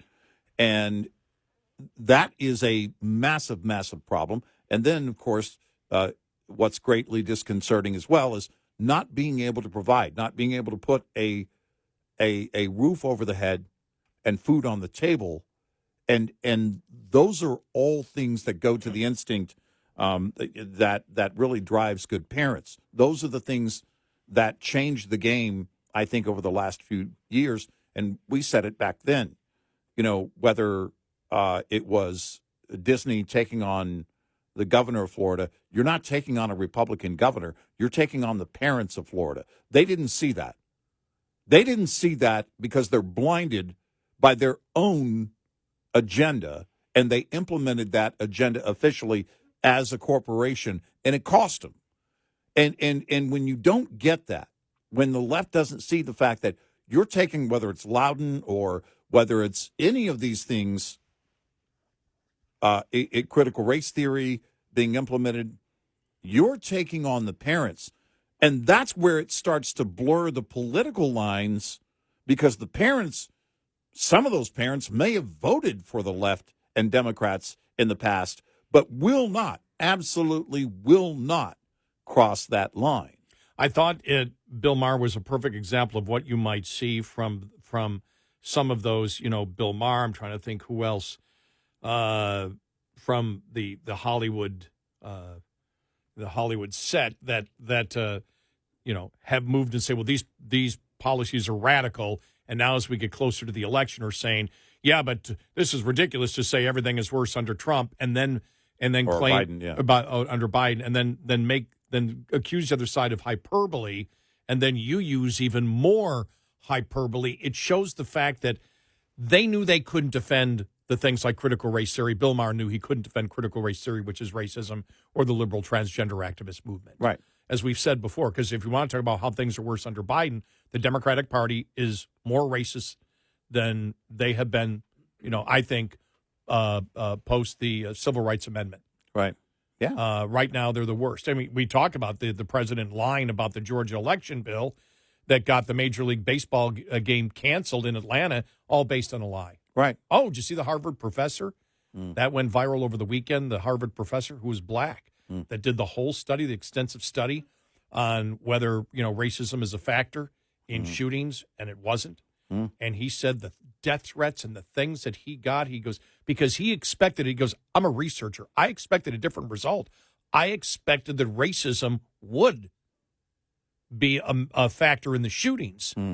All of our research and our extensive research found it wasn't. Right. He said, I wasn't happy with the results because I thought it would come out the other way. He said, but we checked it and we rechecked it. And he said, my God, we just got pounded on it. And I'm so glad that things like people like that come out and say it, because we said it in the summer of 2020 and we were standing alone. And we said Black Lives Matter, the NBA, the NFL, everybody's lying about what's going on. And we got pushback. Oh, there was, I mean, it was going, for a while there, it seemed like everything was going one direction. Yep. And you better start talking the talk. And that's the problem. It quickly came back to haunt those that jumped in. It quickly came back as a massive failure. And then, the fraud that was committed there, my gosh, we can sit and talk about that. But you brought up the liberal transgender movement. Something else that's greatly disconcerting to parents, because we're talking about not just their daughters being able to play on a team, but their daughters being able to feel safe in a restroom. But just an example right there that Bill Maher, who gets snarky, and believes he has great arguments. What a horrible argument he made there. The worst. Absolutely the worst argument you could his make. Own argument on the hyperbole. I know. Wow, man. 866-90 Red Eye. Coming up, more with Gary McNamara and Eric Harley. It's Red Eye Radio.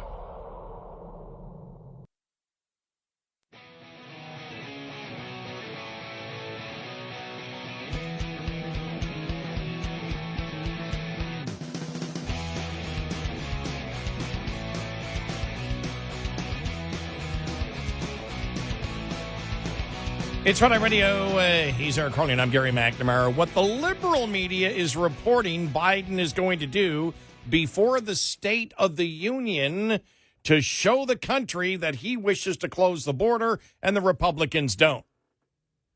Really interesting article here that we will get to.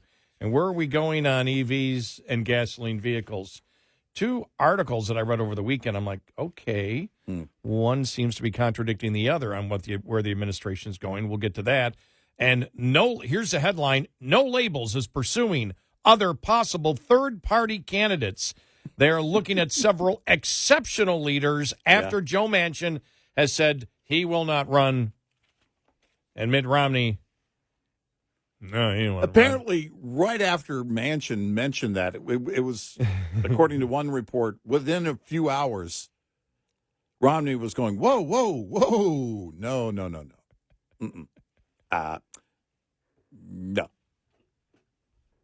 Which was a very human response, given that it was Mitt Romney. AI works quick. AI, that's the thing. AI typically works a lot quicker. But those, who would those be? Exceptional leaders. So exceptional that you can't, you haven't found one yet? We'll make some guesses coming up. Good.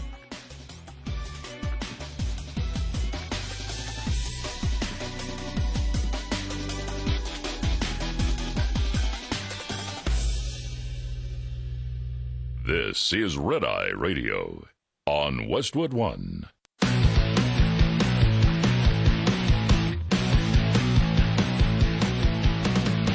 Now, it's Red Eye Radio. Gary McNamara and Eric Harley talk about everything from politics to social issues and news of the day. Whether you're up late or you're just starting your day, welcome to the show. From the Uniden America Studios, this is Red Eye Radio. All across America and around the world, we are Red Eye Radio. He is Eric Harley, and I'm Gary McNamara. Welcome and good morning. Welcome. Well, you see headlines like this. Yeah. The View hosts clash over whether Biden should debate Trump, worry that the president can lose. And that's going on, which, the president stands on all the issues and everything else that, it's bad. And plus his cognitive abilities, it's bad. If The View is even debating it, if someone is taking the side that they've got to do something about Biden on The View. That in itself is huge. Well, I mean, But it's becoming more and more. Who was it? It was Nate Silver yeah, over the weekend. I saw that, yeah. Saying, look, there's a real possibility of Biden losing. And it seems the Democrats don't want to do anything about it. Well, my question would be, that's easy to say from, the perspective of a Nate Silver. But if you're advising the Democratic Party what to do about it, what do? Where's the win? Where's the win? How do you, first of all, you got to get Biden to agree to step down, or you got to go on the whole 25th Amendment thing, which is going to involve the vice president, and then you think, And the cabinet. cabinet. And the cabinet. It's not going to happen. And not you're gonna not, happen. and so then, because then I bring up the vice president, because then you expect her to go, I'm going to do all this, so then I can step aside too? Because they don't want her either. Here, the famed pollster Nate Silver said President Biden is heading for defeat in November due to his age and declining job performance, and the Democrats have no plan to fix the problems. Well, maybe they do. Yeah, maybe according to another article. Silver, founder and former editor-in-chief of the 538 Statistics website, said that would it have mattered? Nobody would have known. I would have been corrected. Said that while the incumbent president can still win, it will only be a result of polls being wrong or voters who look at the race differently when they have more time to focus on it. Biden is probably a below-plate replacement level candidate at this point because Americans have put a lot of extremely rational concerns about the prospect of a commander-in-chief who would be 86 years old by the end of his second term. He wrote, "It is entirely reasonable to see that alone as disqualifying." Now, is the White House planning to do something about it? According to Axios, yes. Are you ready? All right. And this would be at the State of the Union address, which would be the Great Reset. Quote, this from the article, Axios. Yeah. Biden, why it matters for everything that we just said. Axios always puts out the why this matters. Yeah. Biden has considered an executive order that would dramatically reduce the record flow of migrants into the Southwest. This could even happen in the 2 weeks before the address, allowing Biden to say he took action while Republicans just talk about the border. So let's put this into perspective. Mm-hmm. Biden caused this problem by reversing the Trump rules on the border. That's why this happened. Yeah. He did it by reversing it and when campaigning, telling migrants that they need to come across the border, telling illegal immigrants they need to come across the border. Yep. Biden caused it when it got out of control early on in 2021. By the time we got to the summer of 2021, my gosh, we got to April and May of 2021 when there started to be a problem. Immediately, he put the blame on Donald Trump. Yep. All right, that's what happened. Yep. It's Trump's. The public didn't buy it. He's always got the blame for it. So then we come to a Senate bill where you had a minority of Republican senators who wished to fund Ukraine go along with a horrible bill that still would have had no enforcement power on the president to do anything. So the Republicans rightfully rejected it. Yep. And during that time, Biden said, I have no ability to do anything more on the border. Right. I have done everything. Only Congress can change it. And now the story is out from a liberal media outlet that Biden is going to use the executive order power that he has always had. In fact, the power that he used to create insanity at the border and record levels of people crossing the border. He now is going to, according to the Axios, considering using that power that he has always had and lied about having in order to make a political point, which is, okay, see, I'm solving the problem and the Republicans are only talking by doing what he has always had the power to do. By doing that, he will be admitting to the American public, I've been lying. I've always had the power. Yeah, right. It's amazing. I mean, it's just, I read that and just went, wow. And they believe that because they believe Democrats are idiots. No, they do. They believe that Democrats are idiots, will buy anything. Yeah. And Democrats that are against what's been going on at the border and know that it's Biden's fault will still give him a pass when he attempts to blame Republicans. Well, that's it. When you look at this situation here, it is obvious. And we talked about hyperbole earlier. And because you said every Democrat listening knows it. Yes, I always say that. Because we don't think you're stupid. Right. It may be slightly, a little bit of hyperbole mixed in there, but we don't believe you're stupid. We believe you're wrong, especially if you're still supporting this party. We believe you have a lack of facts on most issues that if you're defending the Democrats. Or you ignore the facts in order to, reshape the facts, whatever, in order to fit your narrative, because that's the way, I don't know how you get the win. It's hard to know, but we don't believe you're stupid.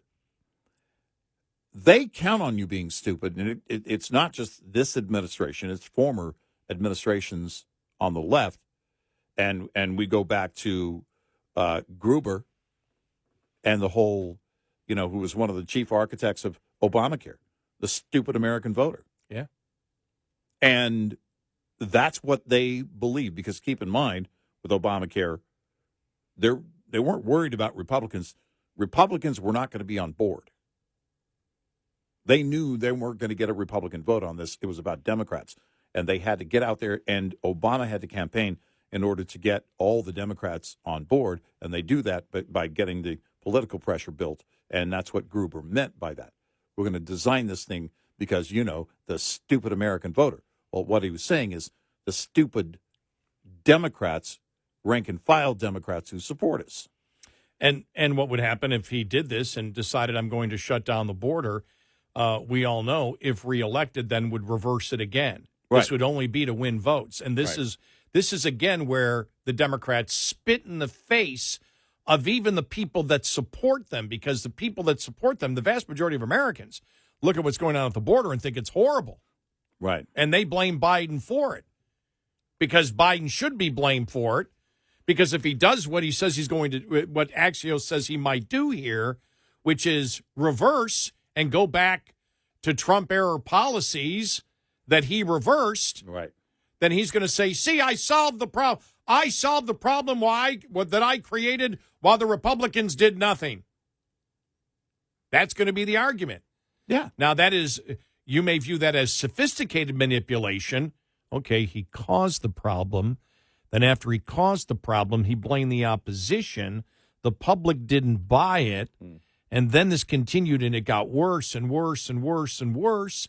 And then the Ukraine funding and Israel funding got in the way, and that became a sense of urgency, which was tied into the border bill. So you had a minority of Republicans that went along with it. But as we clearly found out, it doesn't matter what you put in a bill. What is the enforcement mechanism to force Biden to do what he needs to do? Right. Biden said over and over again, I don't have the authority to do anything. I've done everything.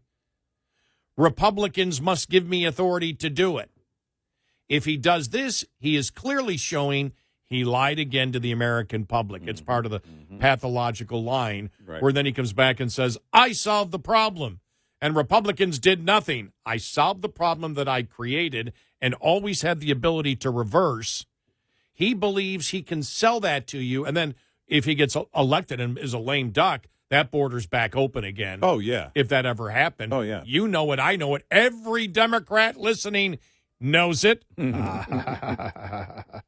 we know you know it. Every single Democrat listening knows it. You know it. You know you're against it. You know he's playing you. Yep. Just like Obama played you on Obamacare. Right. You get to keep your doctor. No, you don't. Nope. I'm lying. But you're a bunch of suckers, and you'll vote for Democrats no matter what. Well, and that's what it comes down to, is that all of these situations that we are in are choices. We can choose to go down a different path, or we can choose to keep going down this path. And really, that is the divide that we are at as a nation. We still have to conquer the fiscal issues, and they're not small. That's a whole different monster of a mountain to climb, and that's going to require, I don't know what. But with everything on the table right now, we are at that crossroads. You make a choice if you want to support radicals or not. You make a choice whether you want this kind of stuff to keep going. Biden isn't the last one. Biden is the door opener. And if the Democrats get the approval on all of this, then forget it.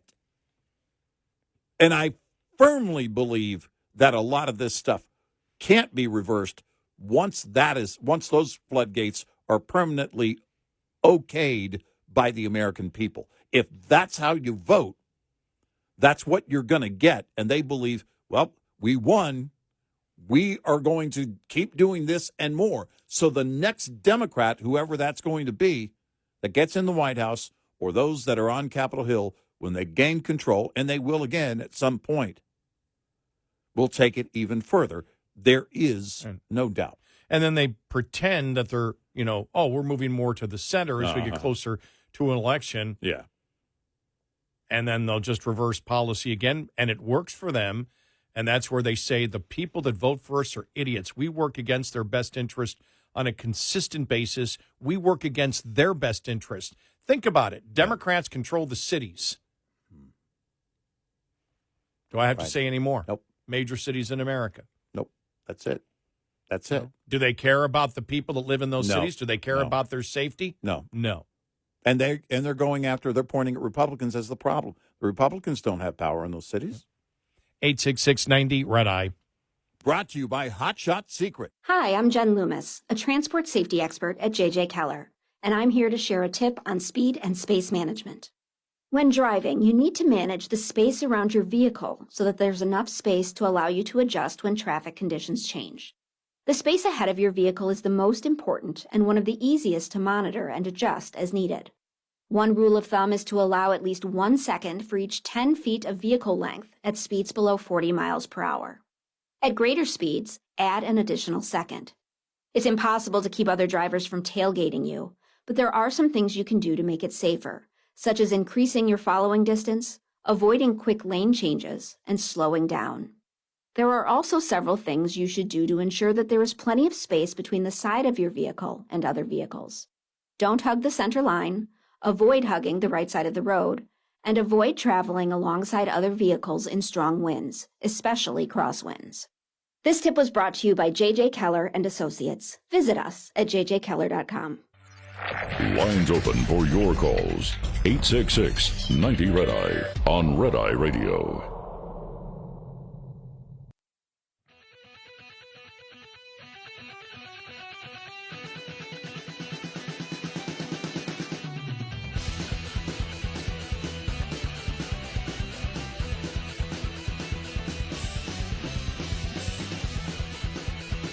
It's Red Eye Radio. He is Eric Harley, and I'm Gary McNamara. Welcome and good morning.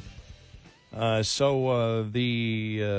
the No Labels Party pursuing other possible third-party candidates after the Manchin decision not to run for president. You know, that non-announcement the other day, it was so Joe Manchin. Well, I don't know. I mean, I might run. I mean, I might not. I mean, you never know, And it might be, Mitt Romney, maybe. I mean, I don't know, You never know. It was so Joe Manchin. It was like the next day he pulled out. Well, yeah. Next day. And then we learned when he might be in. And the next day, he's not in. And during that, there were stories that were, demonstrating that Mitt Romney was clearly not on board from the beginning. But where do you go? The No Labels Party is asking candidates to, listen, get up there, but don't say anything. Actually, if there were anyone that were cut out for the No Labels Party, it would be Joe Manchin. Don't represent anything. Kind of pretend like and talk like you might one day have an opinion on something or stand for something, but don't actually take a stance. Story says No Labels is still pursuing several exceptional leaders really? for a potential presidential ticket after Senator Joe Manchin announced he will not run for the White House. Now that Manchin did that, I still have to ask the question. I don't think it's who they want, but with Nikki Haley staying in, why? Are you saying so? What would be the any other reason why she would stay in? Right. And I think we brought this up last week. Is she staying in? Does she think she has a shot at No Labels president or vice president? Because remember what No Labels wants to do. If Nikki Haley is running for president, the vice president needs to be a Democrat. Yeah. Right. Who's that Democrat? Or if Nikki Haley... Liz Cheney?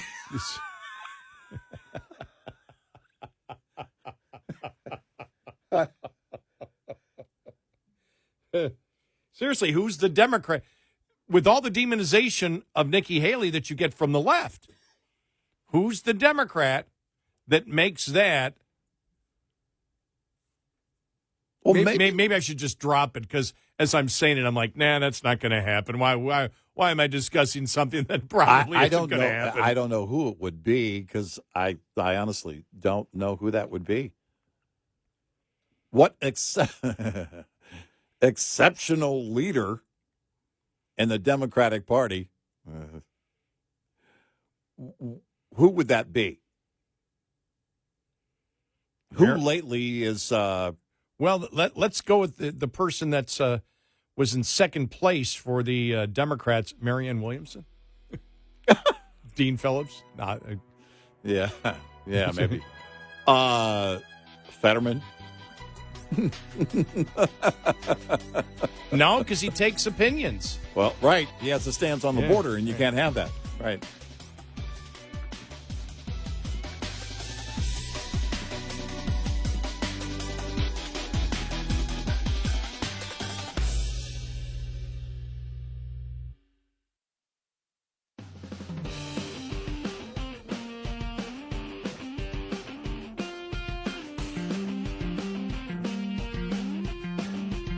You're listening to Red Eye Radio from the Uniden America Studios.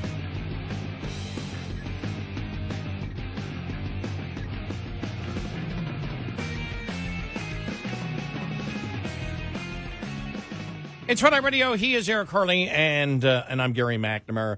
You know, really, seriously, the cowardice of the No Labels Party. Come on. You know, you and I talk about how one of the biggest problem in this country, when you look at it politically, is not just the politicians lie to you, but the fact that people accept the lies if it fits their narrative. Yeah, right. And we've never done that. I mean, one of the things we see is if somebody agrees with us but is nuts on other issues, we usually don't quote them.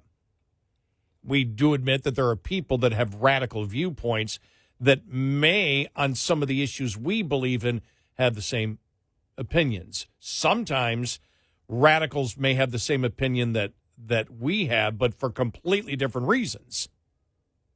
And that's why it's important to go through, the minutia of everything that you believe and why you believe it. Because then you can't hang yourself out to dry from people that will take advantage if you're, pretty vague on a particular issue. You don't want to give them any opening. Right. But with the No Labels Party here, the ultimate in BS. Every time I hear somebody speak, I'm saying, stop BSing me. This entire thing, well, we've got all this partisanship here, and if the partisanship would end, we need somebody to bring everybody together. I'm hearing that now a lot. Who's going to bring us together? Right. Nobody. I'm not looking for anybody to bring us together. I'm looking for issues to be handled, but it goes back to what we said earlier. It requires changing of hearts and minds, millions of people doing that. We have to decide as a nation, we're not going to tolerate all of this extreme behavior, this radical behavior that's been going on from the left. I would love for the Republican Party to get their messaging together. I would love for them to be able to get and I think there's a lot of great things that they have done. But at the end of it all, that change that comes about that we're looking for is going to have to be brought on after people change their hearts and minds, and I can't tell you if that's going to happen. I go back to the late 90s. Remember when Jesse Ventura ran for governor? I was the governor of Minnesota. And it was so big that, no, this is somebody we need outside of politics, somebody who can bring and we found out basically he was moderate on fiscal issues and liberal on social issues. But basically he was a Democrat liberal. I was a fixer. You tell me what I was. Loud. Exactly. That's why I moved to Mexico. Because I'm an American. And he's off the grid. He's off the grid, too. He's off the... Well, I had my electricity cut off. I didn't have a choice. A lot of people... I can see the Democratic Party. What are you talking about, the advancement we made? There are more Americans now off the grid than ever before.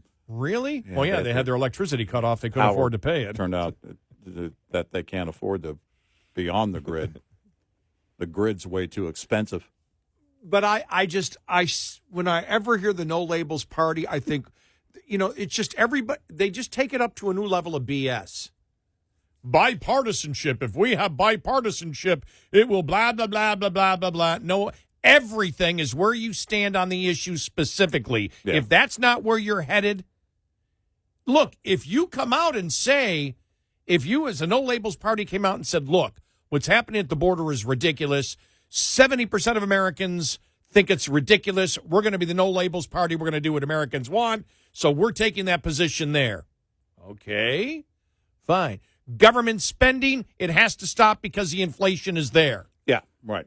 And so we need to find bipartisanship. We need to find Republicans and Democrats that will get together, even if it's a minority, that you find a new party, that you have Republicans and Democrats taking those issues where Americans agree basically 70% on, because that's where we're dealing with right now, and you say, this is where we stand.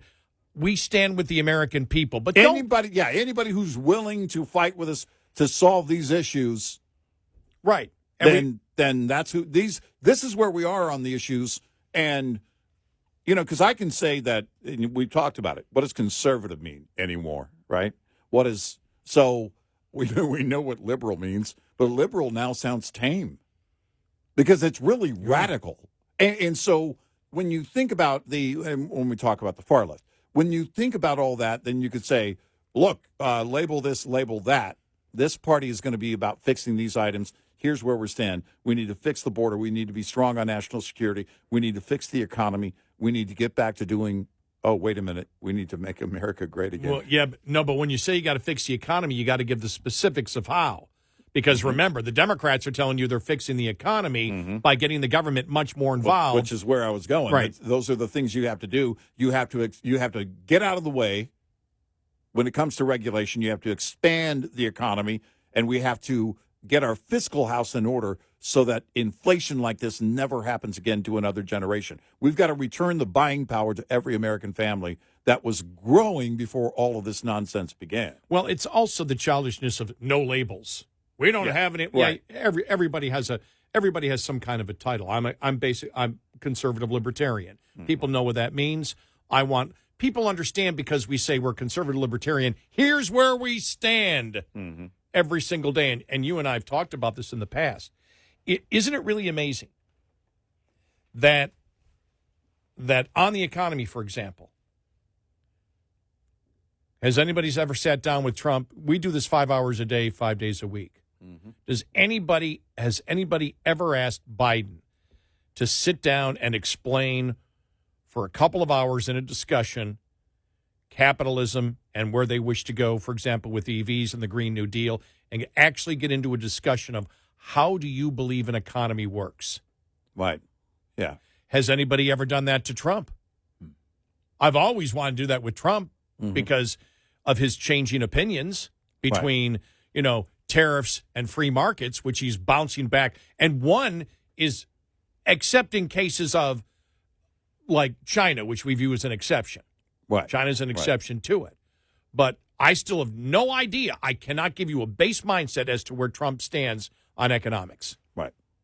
I know what he did, and so I'm assuming I know what he did when he was in office, which leaned against what he was promoting to so many of his supporters, which was much more protectionist, and he didn't go there, and I was happy he didn't go there. Well, the fact that he brought Kudlow in, and you could tell that, I don't know if the idea was, because we never really heard it, but clearly demonstrating that he had both schools of thought in terms of his economic advisors.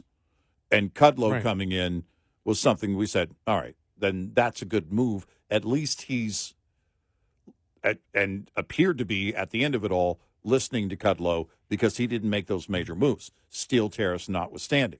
Those are the things, though, that you look at and you say, okay, where do they believe that, or what do they believe? Because it's important when you apply it to any administrative move.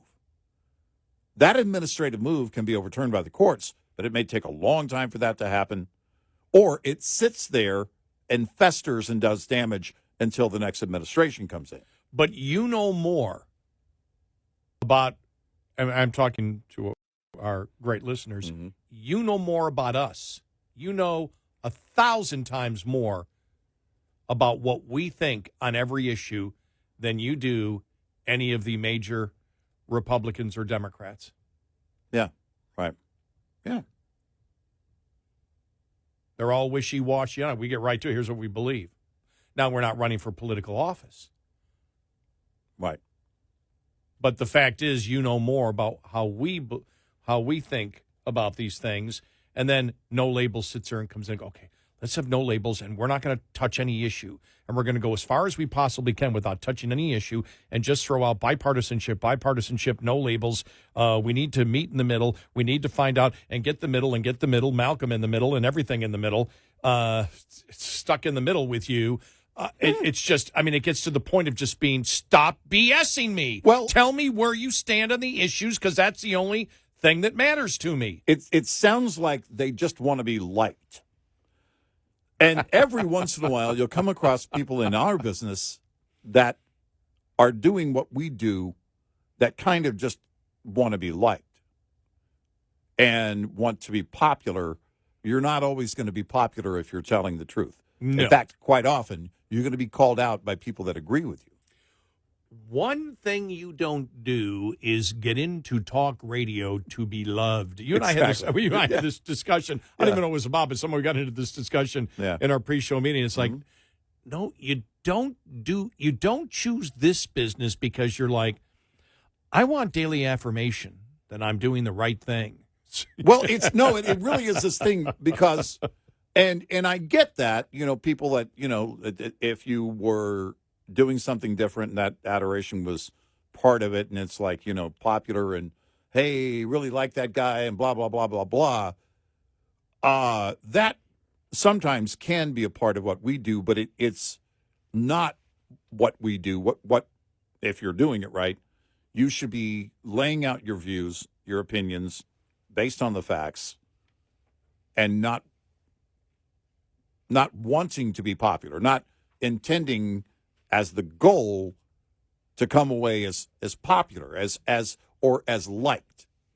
Popular is really, you can define that many different ways. But those are the things that you look at the No Labels Party, and it sounds like, well, we just want everybody to like us. Well, no, the moment you say something, you're going to issue an opinion. At some point, your party is going to have a position that is going to be countered by one or both sides, or, the Democrats and or the Republicans.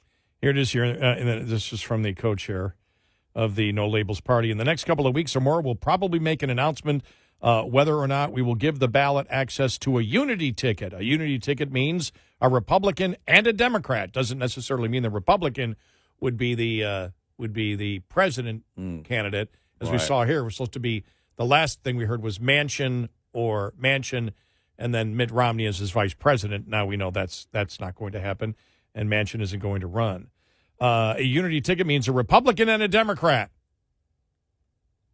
The group has said it is likely to make a determination on whether it will push a unity presidential ticket around Super Tuesday, and has promised it would not act as a spoiler to help either President Joe Biden or former President Donald Trump, the likely Democratic and Republican nominees.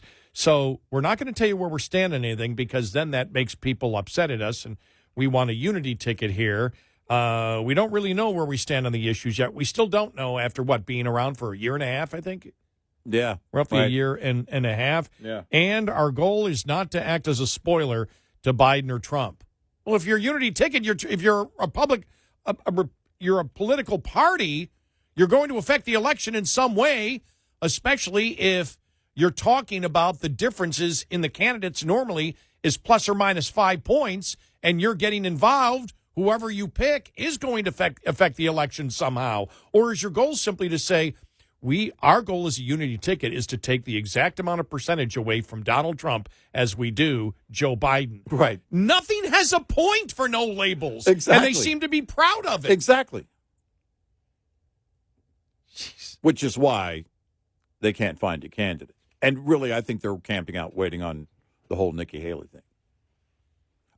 I know for sure, and the word is out that they've already talked to her, but there's no doubt they want her. I mean, absolutely would take her, knowing how well she polled with independents in a couple of states. It doesn't matter really. It's anybody with any name is who they want. And she has I can see their explanation, and she has just a huge number of independents that love her, and that's what we're about. Uh-huh. Well, all right, who's the vice president, hypothetically? Exactly. For Haley. Right. Who would that be? It's got to be a Democrat. Right.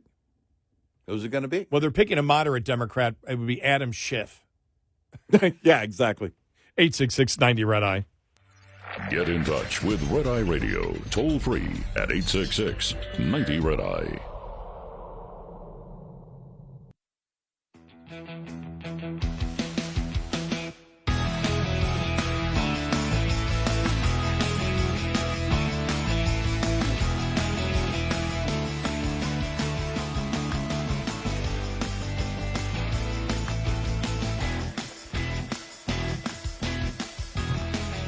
It's Red Eye Radio. He is Eric Harley, and I'm Gary McNamara. So, yeah, I just, the whole No Labels thing, every time it's just like, it's like, make a decision, will you? No, that's exactly what it's like. Could you finally make a decision? Well, but and they can't, because they want, again, all they care about really is being liked. They want people's votes, but they think they're going to get by with, listen, we're not taking a position. We're not going to go too far one way or the other. You've got to make a decision, because the radicals will call you out. They've been the porridge party. You know, not too hot, not too cold. Could you make it just right for you? Yeah, sorry, Goldilocks. Doesn't work that way.